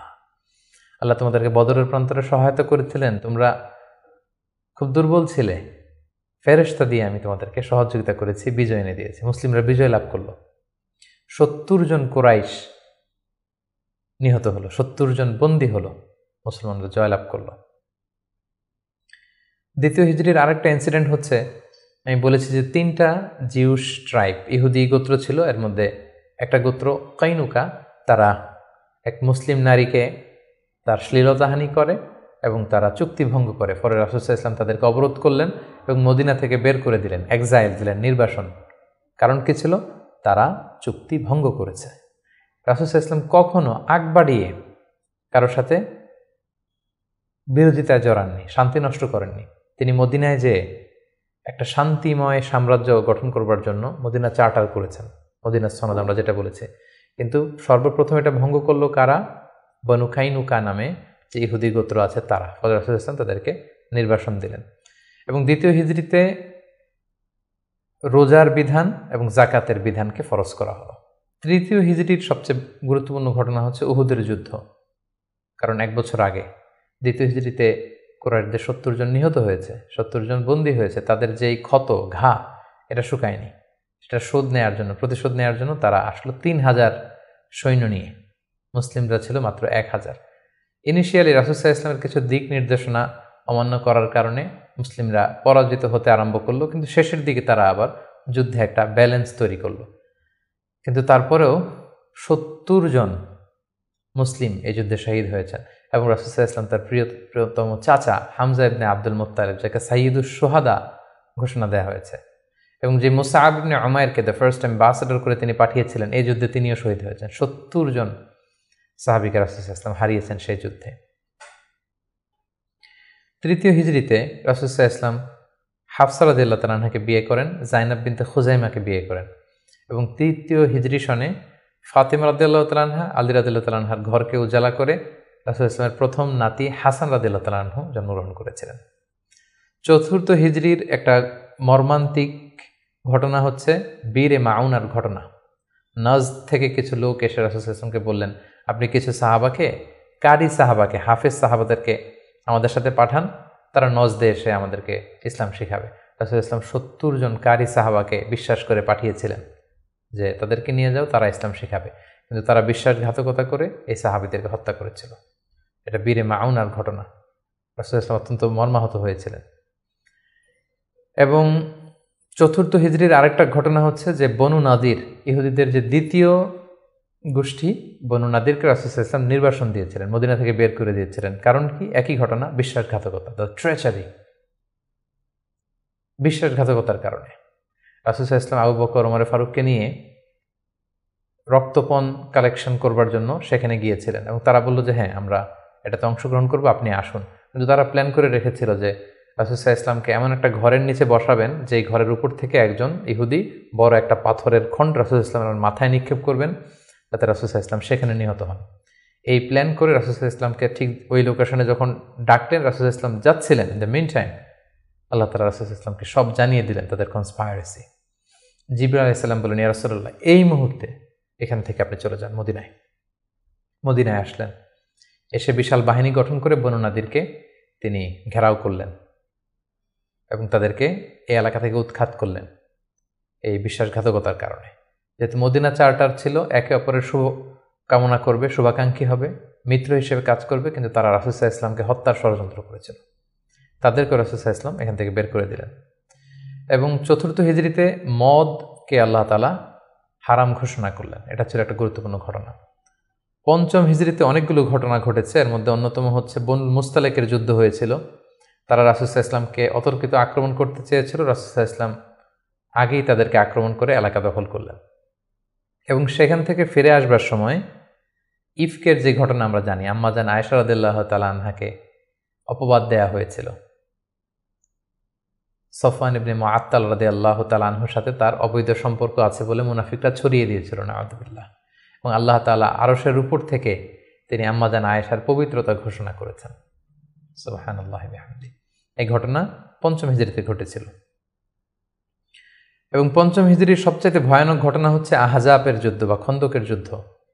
ইহুদি দুইটা গোষ্ঠী তারা যখন মদিনা থেকে নির্বাসিত হলো তাদের বিশ্বাসঘাতকতার কারণে, তারা যে কুরাইশদের লিডারদেরকে ফুসলাতে লাগলো, গাতাফান গোত্রের লিডারদেরকে ফুসলাতে লাগলো, আরবদেরকে ফুসলাতে লাগলো যে মুহাম্মদ কিন্তু তার দলবল নিয়ে দিনকে দিন শক্তিশালী হচ্ছে, এখনই সময়। এবছর যদি আমরা তাকে অ্যাটাক করে পরাহত করতে না পারে আমরা আটকাতে পারবো না। ফুসলাতে ফুসলাতে প্রভোগ করতে করতে তারা 10,000 সৈন্য জমা করলো এবং তারা প্ল্যান করলো যে আমরা 10,000 অ্যাটাক করব। আর ইহুদিদের একটা গোত্র ছিল বনু কুরাইজা, তারা এখনো পর্যন্ত কোনো চুক্তি ভঙ্গ করেনি, ফলে আপ আনটিল দ্যাট টাইম তাদের সাথে রাসূল সাল্লাল্লাহু আলাইহি ওয়াসাল্লামের সুসম্পর্ক ছিল এক ধরনের। তারা প্ল্যান করলো কোনোভাবে আমরা ভেতর থেকে বিশ্বাসঘাতকতার জন্য বনু কুরাইজাকে আমরা বলবো। তারা সেটাই করলো, 10,000 সৈন্য মদিনাতে অ্যাটাক করলো। এখন রাসূল সাল্লাল্লাহু আলাইহি ওয়াসাল্লাম কী করবেন? এই ছোট্ট বাহিনী নিয়ে তো 10,000 শক্তিশালী বাহিনীকে সামলানো সম্ভব নয়। রাসূল সাল্লাল্লাহু আলাইহি ওয়াসাল্লাম মিটিং করলেন, কনসাল্ট করলেন। সালমান আল ফারিসি তিনি বললেন যে আমরা আমাদের পারস্যে যুদ্ধের অনেকগুলো মাধ্যমের একটা মাধ্যম হচ্ছে ট্রেঞ্চ খনন করি, পরীক্ষা খনন করি। বিশাল মদিনার চারদিকে বিশাল গর্ত করে আমরা এমন পরীক্ষা খনন করব ফলে আর মদিনাতে আসতেই পারবে না। আসতে হলে আগে মই দিয়ে নিচে নামতে হবে, তারপরে আবার মই দিয়ে উপরে উঠতে হবে। এই মুহূর্তে আমরা তীর মেরে তাদেরকে নাস্তানাবুদ করতে পারবো। রাসূল ইসলাম রাজি হলেন। কয়েক কিলোমিটার ব্যাপী মদিনার দুই দিকে এক পাশ থেকে আরেক পাশে বিশাল পরীক্ষা খনন করলেন সব সাহাবা। রাসূল ইসলাম নিজেও এই পরীক্ষা খননের কাজে অংশগ্রহণ করলেন। 10,000 সৈন্যবাহিনী আসলো, তারা ভেতর থেকে বনু কুরাইজাকে বিশ্বাসঘাতকতার জন্য উদ্বুদ্ধ করলো। তারা রাজি হচ্ছিল না, অবশেষে রাজি হলো। রাসূল ইসলাম আল্লাহ সাহায্য চাইলেন যে আল্লাহ, ভেতর থেকে যদি বনু কুরাইজা বিশ্বাসঘাতকতা করে অ্যাটাক করে, বাইরে থেকে ওরা যদি আসে আমরা তো শেষ হয়ে যাব। আল্লাহ তাআলা এমন তুফান দিলেন, এমন বাতাস দিলেন, এমন ঠান্ডা আবহাওয়া দিলেন, 10,000 সৈন্য, অস্ত্র শস্ত্রে সজ্জিত সৈন্য নাস্তানাবুদ হয়ে লণ্ডভণ্ড হয়ে কে কোথায় গেল, কাদের তাবু ভেঙে কে কোন দিকে ছুটলো তারা নিজেরাও টের পেল না। এভাবে আল্লাহ তাআলা এই কনফেডারেটস, এই বিশাল বাহিনীর হাত থেকে রাসূল সাল্লাল্লাহু আলাইহি ওয়াসাল্লামকে মদিনাবাসীকে রক্ষা করলেন। রাসূল সাল্লাল্লাহু আলাইহি ওয়াসাল্লাম এবার তলোয়ার নামিয়ে ফেলতে চাইলেন। জিবরাইল আলাইহিস সালাম বললেন, এ রাসূলুল্লাহ, আপনি যুদ্ধ শেষ করেছেন, আমরা তো করিনি। বনু কুরাইজার কথা কি ভুলে গেছেন? ইহুদিদের যে একটা ট্রাইব যারা বিশ্বাসঘাতকতা করলো তাদেরকে অ্যাটাক করুন। রাসূলুল্লাহ সাল্লাল্লাহু আলাইহি ওয়াসাল্লাম পঞ্চম হিজরিতে এবার বনু কুরাইজাকে অ্যাটাক করলেন। পরে তারা বাধ্য হলো তাদের মিত্র সাদ বিন মুআজ রাদিয়াল্লাহু তাআলা আনহু যেটা বলবে এটাই ফয়সালা হবে। দীর্ঘদিন তারা রাসূল সাল্লাল্লাহু আলাইহি ওয়াসাল্লাম তাদেরকে চারদিক থেকে ঘেরাও করে রাখলো। পরে সাদ বিন মুআজ বললেন যে এটা বড় বিশ্বাসঘাতকতা, তাদের এই বিশ্বাসঘাতকতা যদি সফল হতো আমরা সবাই মারা যেতাম। সো আমার রায় হচ্ছে তাদের এই বিশ্বাসঘাতকতার শাস্তি হতে হবে অনেক বড়। তাদের মধ্য থেকে যারা মুসলিমদের বিরুদ্ধে তলোয়ার ধরেছে তাদেরকে এক্সিকিউশন করা হবে, তাদের নারীদেরকে বন্দী করা হবে। রাসূল সাল্লাল্লাহু আলাইহি ওয়াসাল্লাম সাদ বিন মুআজের এই পরামর্শকে মেনে নিলেন, এই রায়কে মেনে নিলেন। ষষ্ঠ হিজরিতে রাসূলুল্লাহ সাল্লাল্লাহু আলাইহি ওয়াসাল্লাম তিনি স্বপ্ন দেখলেন যে তিনি উমরা করছেন। এবং আমরা জানি নবীদের স্বপ্ন হচ্ছে ওহী। তিনি সাহাবীদের কাছে স্বপ্নের কথা জানালেন। 1400 সাহাবীকে নিয়ে তিনি উমরা করতে গেলেন। কিন্তু আমরা জানি যে উমরা করতে যেতে হবে মক্কায়। মক্কায় তো শত্রুর বসবাস, কুরাইশরা। তারা রাসূল সাল্লাল্লাহু আলাইহি ওয়াসাল্লামকে ঢুকতে দিল না। সাহাবারা বললেন, ইয়া রাসূলুল্লাহ, যুদ্ধের ঘোষণা দিন, আমরা যুদ্ধ করব। রাসূল সাল্লাল্লাহু আলাইহি ওয়াসাল্লাম বললেন, আমি যুদ্ধ করতে আসিনি, আমি উমরা করতে এসেছি। তখন সেখানে রাসূল সাল্লাল্লাহু আলাইহি ওয়াসাল্লাম তাদের সাথে একটা ট্রিটি করলেন, পিস ট্রিটি, যেটাকে ঐতিহাসিকরা হুদায়বিয়া সন্ধি বলা হয়। এটা ষষ্ঠ হিজরির জিলকদ মাসে হয়েছিল। সেখানে ট্রিটিতে বলা হয়েছে যে এবছর মুসলমানরা উমরা করতে পারবে না, ফিরে যাবে উমরা ছাড়াই। আগামী বছর আমরা সুযোগ দিব, তবে মাত্র 3 দিনের জন্য আসবে, কোনো অস্ত্র ছাড়া উমরা করে চলে যাবে। সাহাবীরা এটা মানতেই চাচ্ছিলেন না। রাসূল সাল্লাল্লাহু আলাইহি ওয়াসাল্লাম বললেন যে থামো, আমরা এটাতেই রাজি।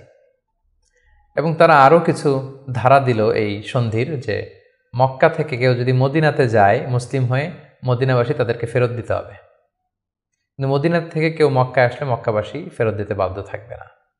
আর দুই পক্ষের সাথে যে কেউ অ্যালায়েন্স করতে পারবে। ফলে বনু খুজা গেল রাসূল সাল্লাল্লাহু আলাইহি ওয়াসাল্লামের পক্ষে, বনু বকর গেল কুরাইশদের পক্ষে। এভাবে হুদাইবিয়ার সন্ধিটি হলো। সাহাবারা কেউ মানতে পারল না।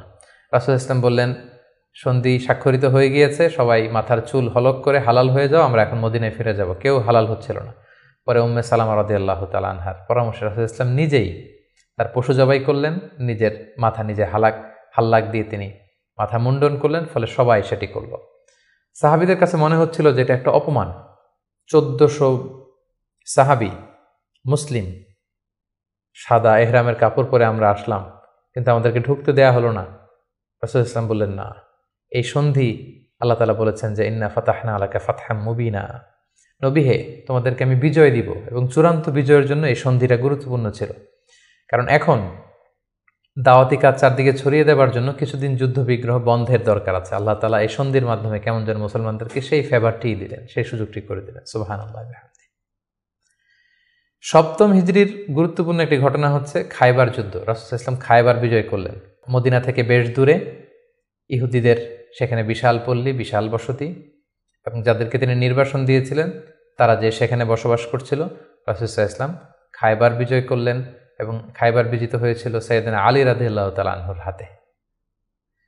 খায়বার যখন বিজয় হলো, খায়বারের বিশাল ল্যান্ড, খেজুর বাগান, রাসূল সাল্লাল্লাহু আলাইহি ওয়াসাল্লাম এগুলো পেলেন এবং চুক্তিতে আসলেন যে খায়বারের ইহুদিরা তারা সারা বছর জুড়ে যতটুকু খেজুর তারা উৎপাদন করবে এবং ফলমূল চাষ করবে তার অর্ধেক মদিনাতে দেয়া হবে। এবং খায়বার বিজয়ের পর থেকে কিন্তু বেসিকলি মদিনাতে সাহাবাদের একটু অর্থনৈতিক সচ্ছলতা ফিরে আসলো।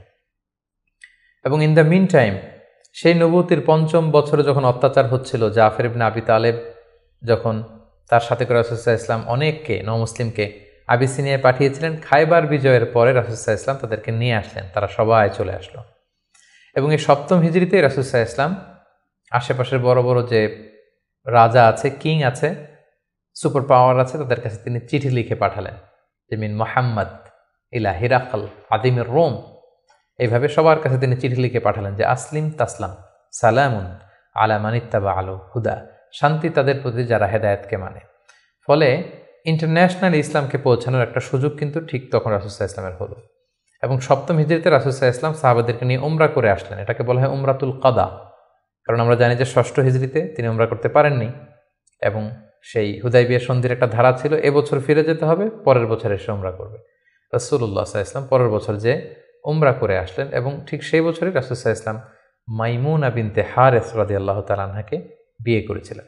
অষ্টম হিজরিতে যে সমস্ত ঘটনা ঘটেছে তার মধ্যে থেকে অন্যতম হচ্ছে মুতার যুদ্ধ, রোমকদের বিরুদ্ধে, অনেক দূরের যুদ্ধ।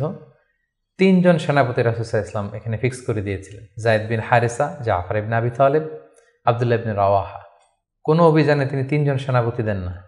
এই যুদ্ধে 3 জনকে তিনি সেনাপতি করলেন। তারা 3 জনই বুঝতে পেরেছেন যে তারা প্রত্যেকে শহীদ হবেন এবং সেটাই ঘটেছিল। রাসূল সাল্লাল্লাহু আলাইহি ওয়াসাল্লাম তাদের জন্য দোয়া করেছিলেন। সবশেষে খালিদ বিন ওয়ালিদ রাদিয়াল্লাহু তাআলা আনহুর নেতৃত্বে মুতার যুদ্ধ বিজয় হয়। অষ্টম হিজরির সবচাইতে সিগনিফিক্যান্ট ইভেন্ট হচ্ছে ফাতহু মক্কা, মক্কা বিজয়, যেটার কারণ হচ্ছে হুদাইবিয়া সন্ধিতে একটা অ্যালায়েন্স হয়েছিল। বনু খুজা ছিল মুসলিমদের পক্ষে, বনু বকর ছিল কুরাইশদের পক্ষে, এবং কথা ছিল কেউ কাউকে অ্যাটাক করবে না। কিন্তু বনু বকরের কিছু লোক কুরাইশদের সহযোগিতায় অস্ত্র নিয়ে তারা একদিন রাতে বনু খুজাকে অ্যাটাক করে তাদের 20 জনকে নিহত করে। রাসূল সাল্লাল্লাহু আলাইহি ওয়াসাল্লাম এই সন্ধিকে আর অটুট রাখলেন না, এই অপরাধকে বরদাস্ত করলেন না। রাসূল সাল্লাল্লাহু আলাইহি ওয়াসাল্লাম যাতে মাফ করে দেয় এটার জন্য আবু সুফিয়ানকে পাঠানো হয়েছিল। রাসূল সাল্লাল্লাহু আলাইহি ওয়াসাল্লাম মানলেন না। বিশাল এক বাহিনী নিয়ে 10,000 সাহাবীকে নিয়ে তিনি মক্কা অভিমুখে রওনা হলেন এবং তিনি মক্কা বিজয় করলেন। এটাকে ঐতিহাসিকভাবে ফাতহু মক্কা বলা হয়। রাসূল সাল্লাল্লাহু আলাইহি ওয়াসাল্লাম ফিরে আসলেন নিজের জন্মভূমিতে বিজয়ের বেশে। তিনি যে কাবার ভেতরে যত মূর্তি আছে এগুলোকে ভেঙে ফেললেন, বেলাল রাদিয়াল্লাহু আনহুকে বললেন, যাও কাবার উপরে উঠে আজান দাও। আজান দেয়া হলো। রাসূল সাল্লাল্লাহু আলাইহি ওয়াসাল্লাম নামাজ পড়লেন, কাবার ভেতরেও নামাজ পড়লেন। সবচেয়ে বড় দুই একজন অপরাধীকে তিনি শাস্তি দিয়েছিলেন, বাকি সবাইকে তিনি মাফ করেছিলেন। সবাই ভয়ে কাঁপছিল। রাসূল সাল্লাল্লাহু আলাইহি ওয়াসাল্লাম বললেন যে, লা তাসরিবা আলাইকুমুল ইয়াউম, আজকে তোমাদের প্রতি কোনো আক্রোশ নেই, তোমরা আমাদের ভাই, আমার আত্মীয়, আমরা একই এলাকার লোক। রাসূল ইসলাম ক্ষমা করে দিলেন এবং রাসূল ইসলামের ক্ষমার এই নমুনা দেখে সবাই মুসলিম হয়ে গেল। রাসূল ইসলামের হাতে হাত রেখে শাহাদা পাঠ করল। এভাবে মক্কা বিজয় হয়ে গিয়েছিল। মক্কা বিজয়ের পর ৮ম হিজরির আরেকটা বড় ইনসিডেন্ট হচ্ছে হুনাইনের যুদ্ধ। মক্কাতে রাসূল সাল্লাল্লাহু আলাইহি ওয়াসাল্লাম ১৯ দিন অবস্থান করলেন। তার মদিনাতে ফিরে আসার আগেই বনু সাকিফ, বনু হাওয়াজিন, যারা তায়েফের অধিবাসী, তারা রাসূল সাল্লাল্লাহু আলাইহি ওয়াসাল্লামের উপর অ্যাটাক করার প্ল্যান করলো। রাসূল সাল্লাল্লাহু আলাইহি ওয়াসাল্লাম তাদের প্রতি অভিযান পরিচালনা করলেন। হুনাইন নামক জায়গায় যুদ্ধ হলো। শুরুতে মুসলমানরা পরাস্ত হয়েছিল, কিন্তু পরবর্তীতে মুসলমানরা বিজয় লাভ করল এবং এযাবৎকালে সবচাইতে বেশি গানিমাত, যুদ্ধলব্ধ সম্পদ রাসূল সাল্লাল্লাহু আলাইহি ওয়াসাল্লাম এই হুনাইনের যুদ্ধ থেকে তিনি পেয়েছিলেন। এবং এই যুদ্ধে রাসূল সাল্লাল্লাহু আলাইহি ওয়াসাল্লামের সেই দুধমা হালিমা, দুধবোন শাইমা, তারা বন্দী হয়ে এসেছিল। রাসূল সাল্লাল্লাহু আলাইহি ওয়াসাল্লাম তাদেরকে চিনতে পারলেন, তাদেরকে ক্ষমা করে দিলেন, তাদেরকে অনেক উপর হুকুম দিলেন। ৯ম হিজরিকে বলা হয় দ্য ইয়ার অফ ডেলিগেশনস, আমাল উফুদ।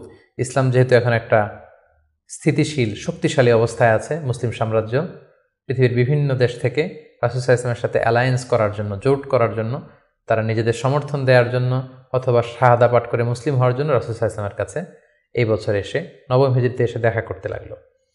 এবং ৯ম হিজরিতে একটা বড় যুদ্ধ হয়েছিল, যেটাকে তাবুকের যুদ্ধ বলা হয়। ৯ম হিজরির রজব মাসে রাসূল সাল্লাল্লাহু আলাইহি ওয়াসাল্লাম রোমানদের বিরুদ্ধে যুদ্ধ করার জন্য তিনি অভিযান পরিচালনা করেছিলেন। এবং এই সময়টা ছিল প্রচণ্ড গরমের সময় এবং খেজুর পাকার মুহূর্ত। ফসল পেকেছে, ফসল কেটে ঘরে উঠাতে হবে, প্রচণ্ড গরম, সফরের দূরত্ব অনেক বেশি। মুনাফিকরা নানা তাল বাহানায় রাসূল সাল্লাল্লাহু আলাইহি ওয়াসাল্লামের কাছে ওজর আপত্তি করল, রাসূল সাল্লাল্লাহু আলাইহি ওয়াসাল্লাম মেনে নিলেন। আর মুসলিমদেরকে নিয়ে রাসূল সাল্লাল্লাহু আলাইহি ওয়াসাল্লাম তাবুকে গেলেন। তাবুকে যে রাসূল সাল্লাল্লাহু আলাইহি ওয়াসাল্লাম সেখানে ২০ দিন অবস্থান করলেন। আসলে সেখানে কোনো যুদ্ধ হয়নি। মুমিনদের ইমানি পরীক্ষার জন্য আল্লাহ তাআলা সর্বশেষ পরীক্ষাটা করলেন। মুসলিমদের এই বিশাল বাহিনী দেখে রোমান সাম্রাজ্যের সৈনিকেরা তারা যুদ্ধ করতে অস্বীকৃতি জানালো। যুদ্ধ ছাড়াই বিজয়ের বেশে রাসূল সাল্লাল্লাহু আলাইহি ওয়াসাল্লাম তাবুক থেকে ফিরে আসলেন। ফিরে আসার পথে রাসূল সাল্লাল্লাহু আলাইহি ওয়াসাল্লামকে জানানো হলো যে মুনাফিকরা একটা বিশেষ মসজিদ বানিয়েছে, সেখানে আপনাকে নিতে চায়।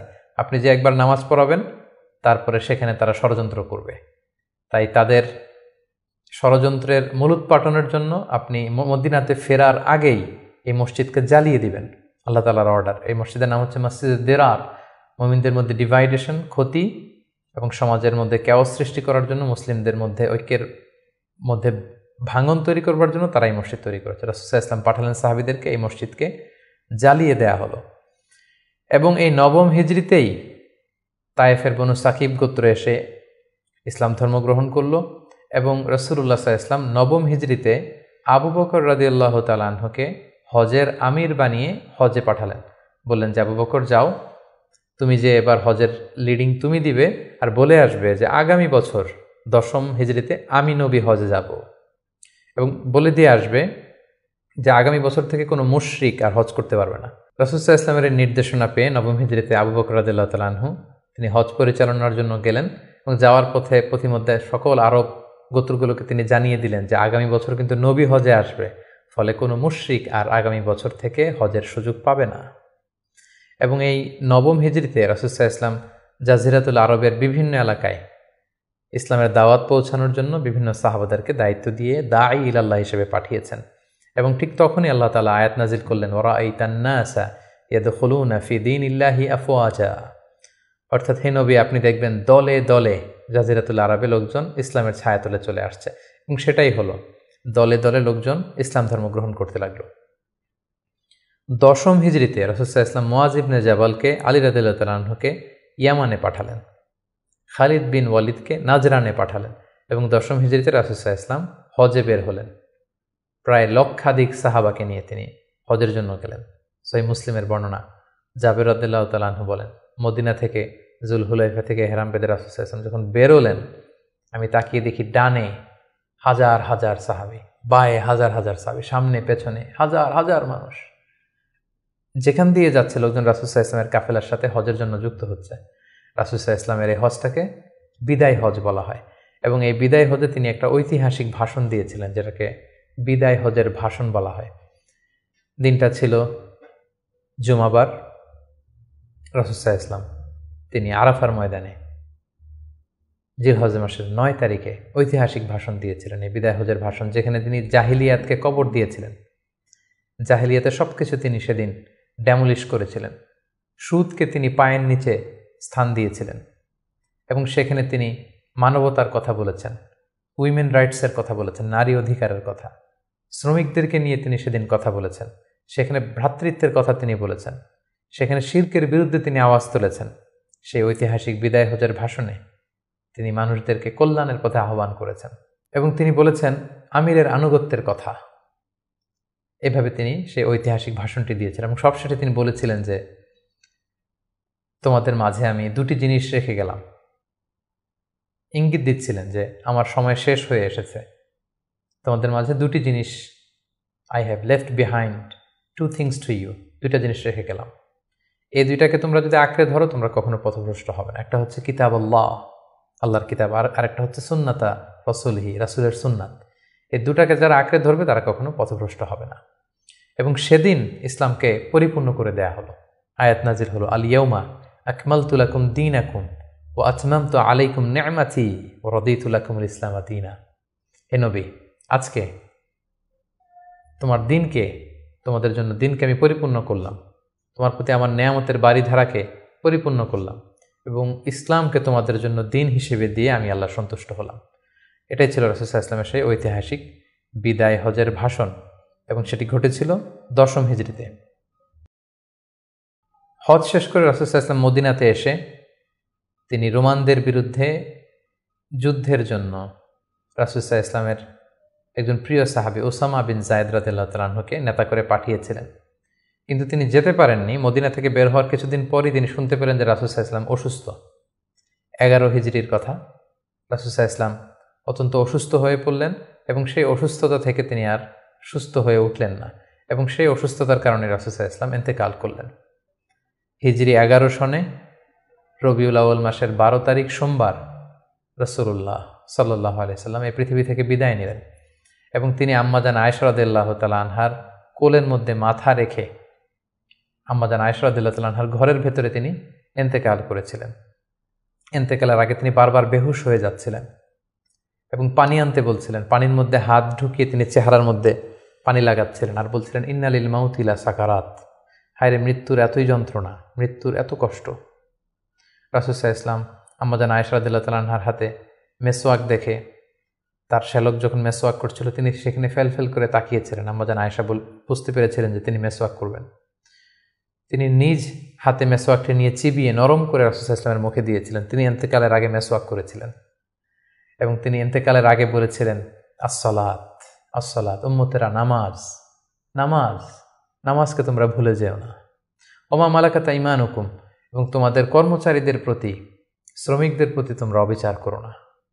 এই কথাগুলো বলে তিনি সর্বশেষ যে বাক্যটি উচ্চারণ করেছিলেন সেটি হচ্ছে মা আল্লাযীনা আনআমা আল্লাহু আলাইহিম মিনান নাবিয়্যিন ওয়াস সিদ্দীকিন ওয়াশ শুহাদাই ওয়াস সালিহিন, অর্থাৎ হে আল্লাহ, নবী, সিদ্দিক, শুহাদা, সালেহ তাদের সাথে যেন আমি থাকি। আল্লাহুম্মা ইলা রাফিকিল আ'লা, আমি আমার প্রিয়তম বন্ধু আল্লাহ তাআলার কাছে ফিরে যাই। এই কথা বলেই তিনি নিস্তব্ধ হয়ে গিয়েছেন, এবং গোটা উম্মাকে দুঃখের সাগরে ভাসিয়ে খাতামুন নবিয়্যিন সাইয়্যিদুল মুরসালিন রাহমাতাল লিল আলামিন তিনি তার শেষ নিঃশ্বাস ত্যাগ করেন। এবং নবীরা যেখানে মারা যায় সেই জায়গাটি পবিত্র, নবীরা যেখানে ইন্তেকাল করেন সেখানেই তাদেরকে কবরস্থ করা হয়। রাসূল সাল্লাল্লাহু আলাইহি ওয়াসাল্লামকে আম্মাজান আয়েশা রাদিয়াল্লাহু তাআলা আনহার ঘরেই কবরস্থ করা হয়েছে, এবং আজও মসজিদে নববীর পাশে সবুজ মিম্বারের নিচে পেয়ারা নবী আল্লাহর হাবিব সাল্লাল্লাহু আলাইহি ওয়াসাল্লাম মাহমুদ রাসূলুল্লাহ সাল্লাল্লাহু আলাইহি ওয়াসাল্লাম সেখানে শায়িত আছেন।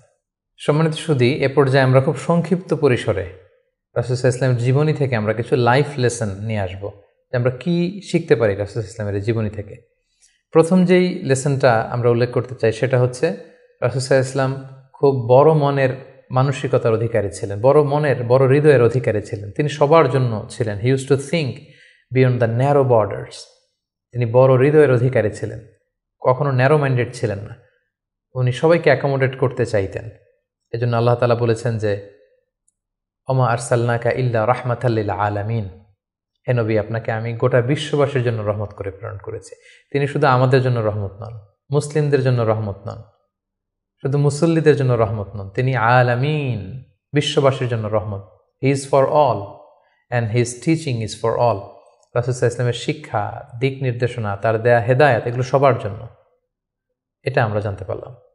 দ্বিতীয় যে শিক্ষাটা আমরা পাই সেটা হচ্ছে রাসূল সাল্লাল্লাহু আলাইহি ওয়াসাল্লাম সবসময় সংঘবদ্ধ জীবনযাপন করেছেন। আমরা যদি দেখি মক্কাতে সংঘবদ্ধ, মদিনাতে সংঘবদ্ধ, যেখানে তিনি ছিলেন সংঘবদ্ধ ছিলেন। এবং আমরা যেন ইউনাইটেড থাকি, কোরআনের শিক্ষাটা তিনি বারবার বলেছেন, ওয়ালা তাফাররাকু, তোমরা বিচ্ছিন্ন হয়ো না, তোমরা আলাদা হয়ে জীবনযাপন করো না, বরং তোমরা সংঘবদ্ধ জীবনযাপন করো। রাসূল সাল্লাল্লাহু আলাইহি ওয়াসাল্লামের জীবনী থেকে আমরা এই শিক্ষাটাও পাই। 3 নম্বর যে শিক্ষাটি আমরা পাই রাসূল সাল্লাল্লাহু আলাইহি ওয়াসাল্লামের জীবনী থেকে সেটা হচ্ছে তিনি পিস লাভার ছিলেন, শান্তিকামী। কখনো সংঘাতে সহজে বিরোধে জড়াতে চাইতেন না, সবসময় শান্তি প্রতিষ্ঠায় তিনি অগ্রগামী ছিলেন। আমরা যদি দেখি যে কোরাইশদের সাথেও কিন্তু তিনি পিস ট্রিটি করেছেন, শান্তি চুক্তি। সাহাবারা রাজি হচ্ছিলেন না, কিন্তু তিনি করেছেন। মদিনায় এসে তিনি মদিনা চার্টার করেছেন, মদিনা সনদ করেছেন, ইহুদিদের সাথে একসাথে থেকেছেন, থাকতে চেয়েছেন, কিন্তু মদিনা সনদ ভঙ্গ হয়েছে যখন তারা বিশ্বাসঘাতকতা করেছে। তার মানে তিনি সবসময় শান্তির পক্ষে ছিলেন, শান্তিকামী তিনি ছিলেন। সো আমরা যারা নবীজির উম্মত বলে নিজেদেরকে দাবি করি, আমরা যেন সবসময় শান্তিকামী হই, আমরা যেন শান্তির পক্ষে থাকি, এটা আমাদের জন্য শিক্ষা। 4 নম্বর যে শিক্ষাটি আমরা পাই সেটা হচ্ছে he was the flag bearer of justice. তিনি সবসময় ন্যায় বিচারের পক্ষে ছিলেন, ন্যায়ের পতাকাবাহী ছিলেন, ন্যায় বিচারের পতাকাবাহী। সবসময় ন্যায় যেখানে, সত্য যেখানে, ইনসাফ যেখানে, জাস্টিস যেখানে, তিনি সেখানে। তার প্রমাণ আমরা দেখি 20 বছর বয়সে তিনি যখন যুবক, তখন তিনি হেলফুল ফুজুল নামে যুব সংঘ করেছেন। উদ্দেশ্য কী ছিল? যে মাল মাজলুম দিদ্দাল জালেম, আমরা সবসময় মাজলুমের পক্ষে থাকবো, জালেমের বিরুদ্ধে। কোনো জালেম যেন কোনো ব্যবসায়ীকে, ভিনদেশিকে, কাউকে যেন ঠকাতে না পারে, মাজলুমের পক্ষে লড়বার জন্য তিনি এটা করেছেন। তার মানে ইনসাফ, জাস্টিস, ন্যায় পরায়ণতার পক্ষে তিনি সবসময় কাজ করেছেন। সো আমরা যেন সবসময় ন্যায় পরায়ণতার পক্ষে থাকি, এটাই আমাদের জন্য শিক্ষা। 5 নম্বর যে ব্যাপারটা আমরা দেখি যে রাসূল সাল্লাল্লাহু আলাইহি ওয়াসাল্লামের পুরো জীবনীটা যদি আপনারা খেয়াল করেন, 40 বছর, তারপরে নবুয়তির 13 বছর, তারপর মদিনাতে 10 বছর, আমরা যদি দেখি যে সবসময় রাসূল সাল্লাল্লাহু আলাইহি ওয়াসাল্লাম একটা স্ট্রাগলের মধ্য দিয়ে গিয়েছেন। তিনি আল্লাহর নবী, শুধু নবী নয়, শ্রেষ্ঠ নবী, আল্লাহর হাবিব, তার কাছে কোরআন নাজিল হয়েছে, তার কাছে ওহী আসতো, আল্লাহর সরাসরি সাহায্য তিনি পেয়েছেন, আল্লাহর সাথে কথা বলতেন, কথা বলেছেন। তারপরও তার জীবন কিন্তু স্ট্রাগল মুক্ত ছিল না, সবসময় তিনি স্ট্রাগলের মধ্যে দিয়েছিলেন। আমরা একটু স্ট্রাগল করলে হতাশ হয়ে পড়ি, একটু বিপদে পড়লে হতাশ হয়ে পড়ি। আমরা যদি রাসূলের জীবনী দেখি তাহলে আমরা বুঝতে পারবো না, হতাশ হওয়া যাবে না, ধৈর্য ধারণ করতে হবে, কারণ struggle is the part of our life. আমার নবী স্ট্রাগল করেছেন, তিনি সংগ্রাম করেছেন। সো সংগ্রাম আমাদের জীবনের অংশ, এই শিক্ষাটা আমরা পাই।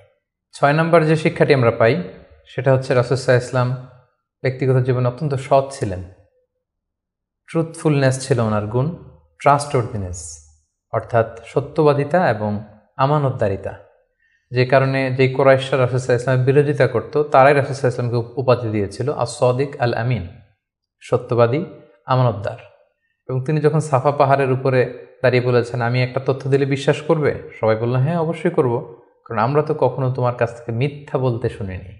সুবহানাল্লাহ, চিন্তা করেন, নিজের জাতিগোষ্ঠীর এত বড় অ্যাকনোলেজমেন্ট, সবাই এক স্বরে বলে উঠল, মা জাররাবনা আলাইকা ইল্লা সিদকা, সত্য ছাড়া মিথ্যা তো কখনো শুনিনি। যেদিন তিনি হিজরত করবেন সেদিন তিনি তার ঘরে রাসূল সাল্লাল্লাহু আলাইহি ওয়াসাল্লাম আলী রাদিয়াল্লাহু তাআলা আনহুকে রেখে গিয়েছিলেন। কেন? কারণ ওনার কাছে মক্কার অনেক লোকেরা আমানত রেখেছিল, সেই আমানতগুলো বুঝিয়ে দিতে আলী রাদিয়াল্লাহু তাআলা আনহুর 3 দিন সময় লেগেছিল। এত পরিমাণে ডিপোজিট ছিল, আমানতের বিভিন্ন জিনিসপত্র ছিল, সেগুলো আলী রাদিয়াল্লাহু তাআলা আনহু বুঝিয়ে দিয়ে তারপরে তিনি হিজরত করেছেন। কতটা আমানতদার ছিলেন আমাদের প্রিয় নবী। এবং ওনার এই ব্যবসায় আমানতদারিতায় মুগ্ধ হয়েই কিন্তু খাদিজা রাদিয়াল্লাহু তাআলা আনহা রাসূল সাল্লাল্লাহু আলাইহি ওয়াসাল্লামকে বিয়ের প্রস্তাব দিয়েছিলেন। সো তার উম্মত হিসেবে আমাদের উচিত সত্যবাদী, সৎ এবং আমানতদার হওয়ার চেষ্টা করা। 7 নম্বর যে শিক্ষাটি আমরা রাসূল সাল্লাল্লাহু আলাইহি ওয়াসাল্লামের জীবনী থেকে পাই সেটা হচ্ছে রাসূল সাল্লাল্লাহু আলাইহি ওয়াসাল্লামের একটা ফ্রেন্ডলি ইন্টারাকশন ছিল তার ফলোয়ারদের সাথে, good interaction with the followers. সাহাবীদের সাথে খুবই সুসম্পর্ক ছিল এবং সাহাবীরা কোনো পরামর্শ দিলে সেটা ভালো হলে তিনি আমলে নিতেন। আমরা যদি বদরের যুদ্ধের ঘটনাটা একটু রিভাইজ করি, আমরা দেখব যে মুসলিমরা যে এক জায়গায় তাঁবু গাড়ল, তখন হাব্বাব ইবনুল মুনজির রাদিয়াল্লাহু তাআলা আনহু বললেন, ইয়া রাসূলুল্লাহ, এখানে যে তাঁবু গাড়লেন এটা কি ওয়াহি না আপনার ডিসিশন? রাসূল সাল্লাল্লাহু আলাইহি ওয়াসাল্লাম বললেন যে না, আল্লাহ অর্ডার করেন, এটা আমার ডিসিশন। তিনি বললেন, না ইয়া রাসূলুল্লাহ, এখানে তাঁবু গাড়াটা ঠিক হয়নি, আমাদেরকে অবস্থান নিতে হবে ওই জায়গায়, ফলে বৃষ্টির পানি আমরা পাবো, কুয়ার পানি আমরা পাবো, আর মুশরিকরা কুরাইশরা তারা পানি পাবে না, আমরা পানি পান করব, ওরা পানির অভাবে মারা যাবে যুদ্ধ ছাড়াই। রাসূল সাল্লাল্লাহু আলাইহি ওয়াসাল্লাম বললেন, তাই তো, চমৎকার আইডিয়া, তাহলে সেটাই করি, চলো চলো আমরা এখান থেকে যে হাব্বাব যেখানে বলেছে সেখানে তাঁবু গাড়ি। তার মানে কতটা ফ্রেন্ডলি একটা ইন্টারাকশন ছিল ফলোয়ারদের সাথে। আমরা যদি খন্দকের ঘটনাটা দেখি, যে বিশাল যে পরীক্ষা খনন করা হলো, এটা কিন্তু সালমান আল ফারিসি রাদিয়াল্লাহু তাআলা আনহুর পরামর্শে তিনি করেছিলেন।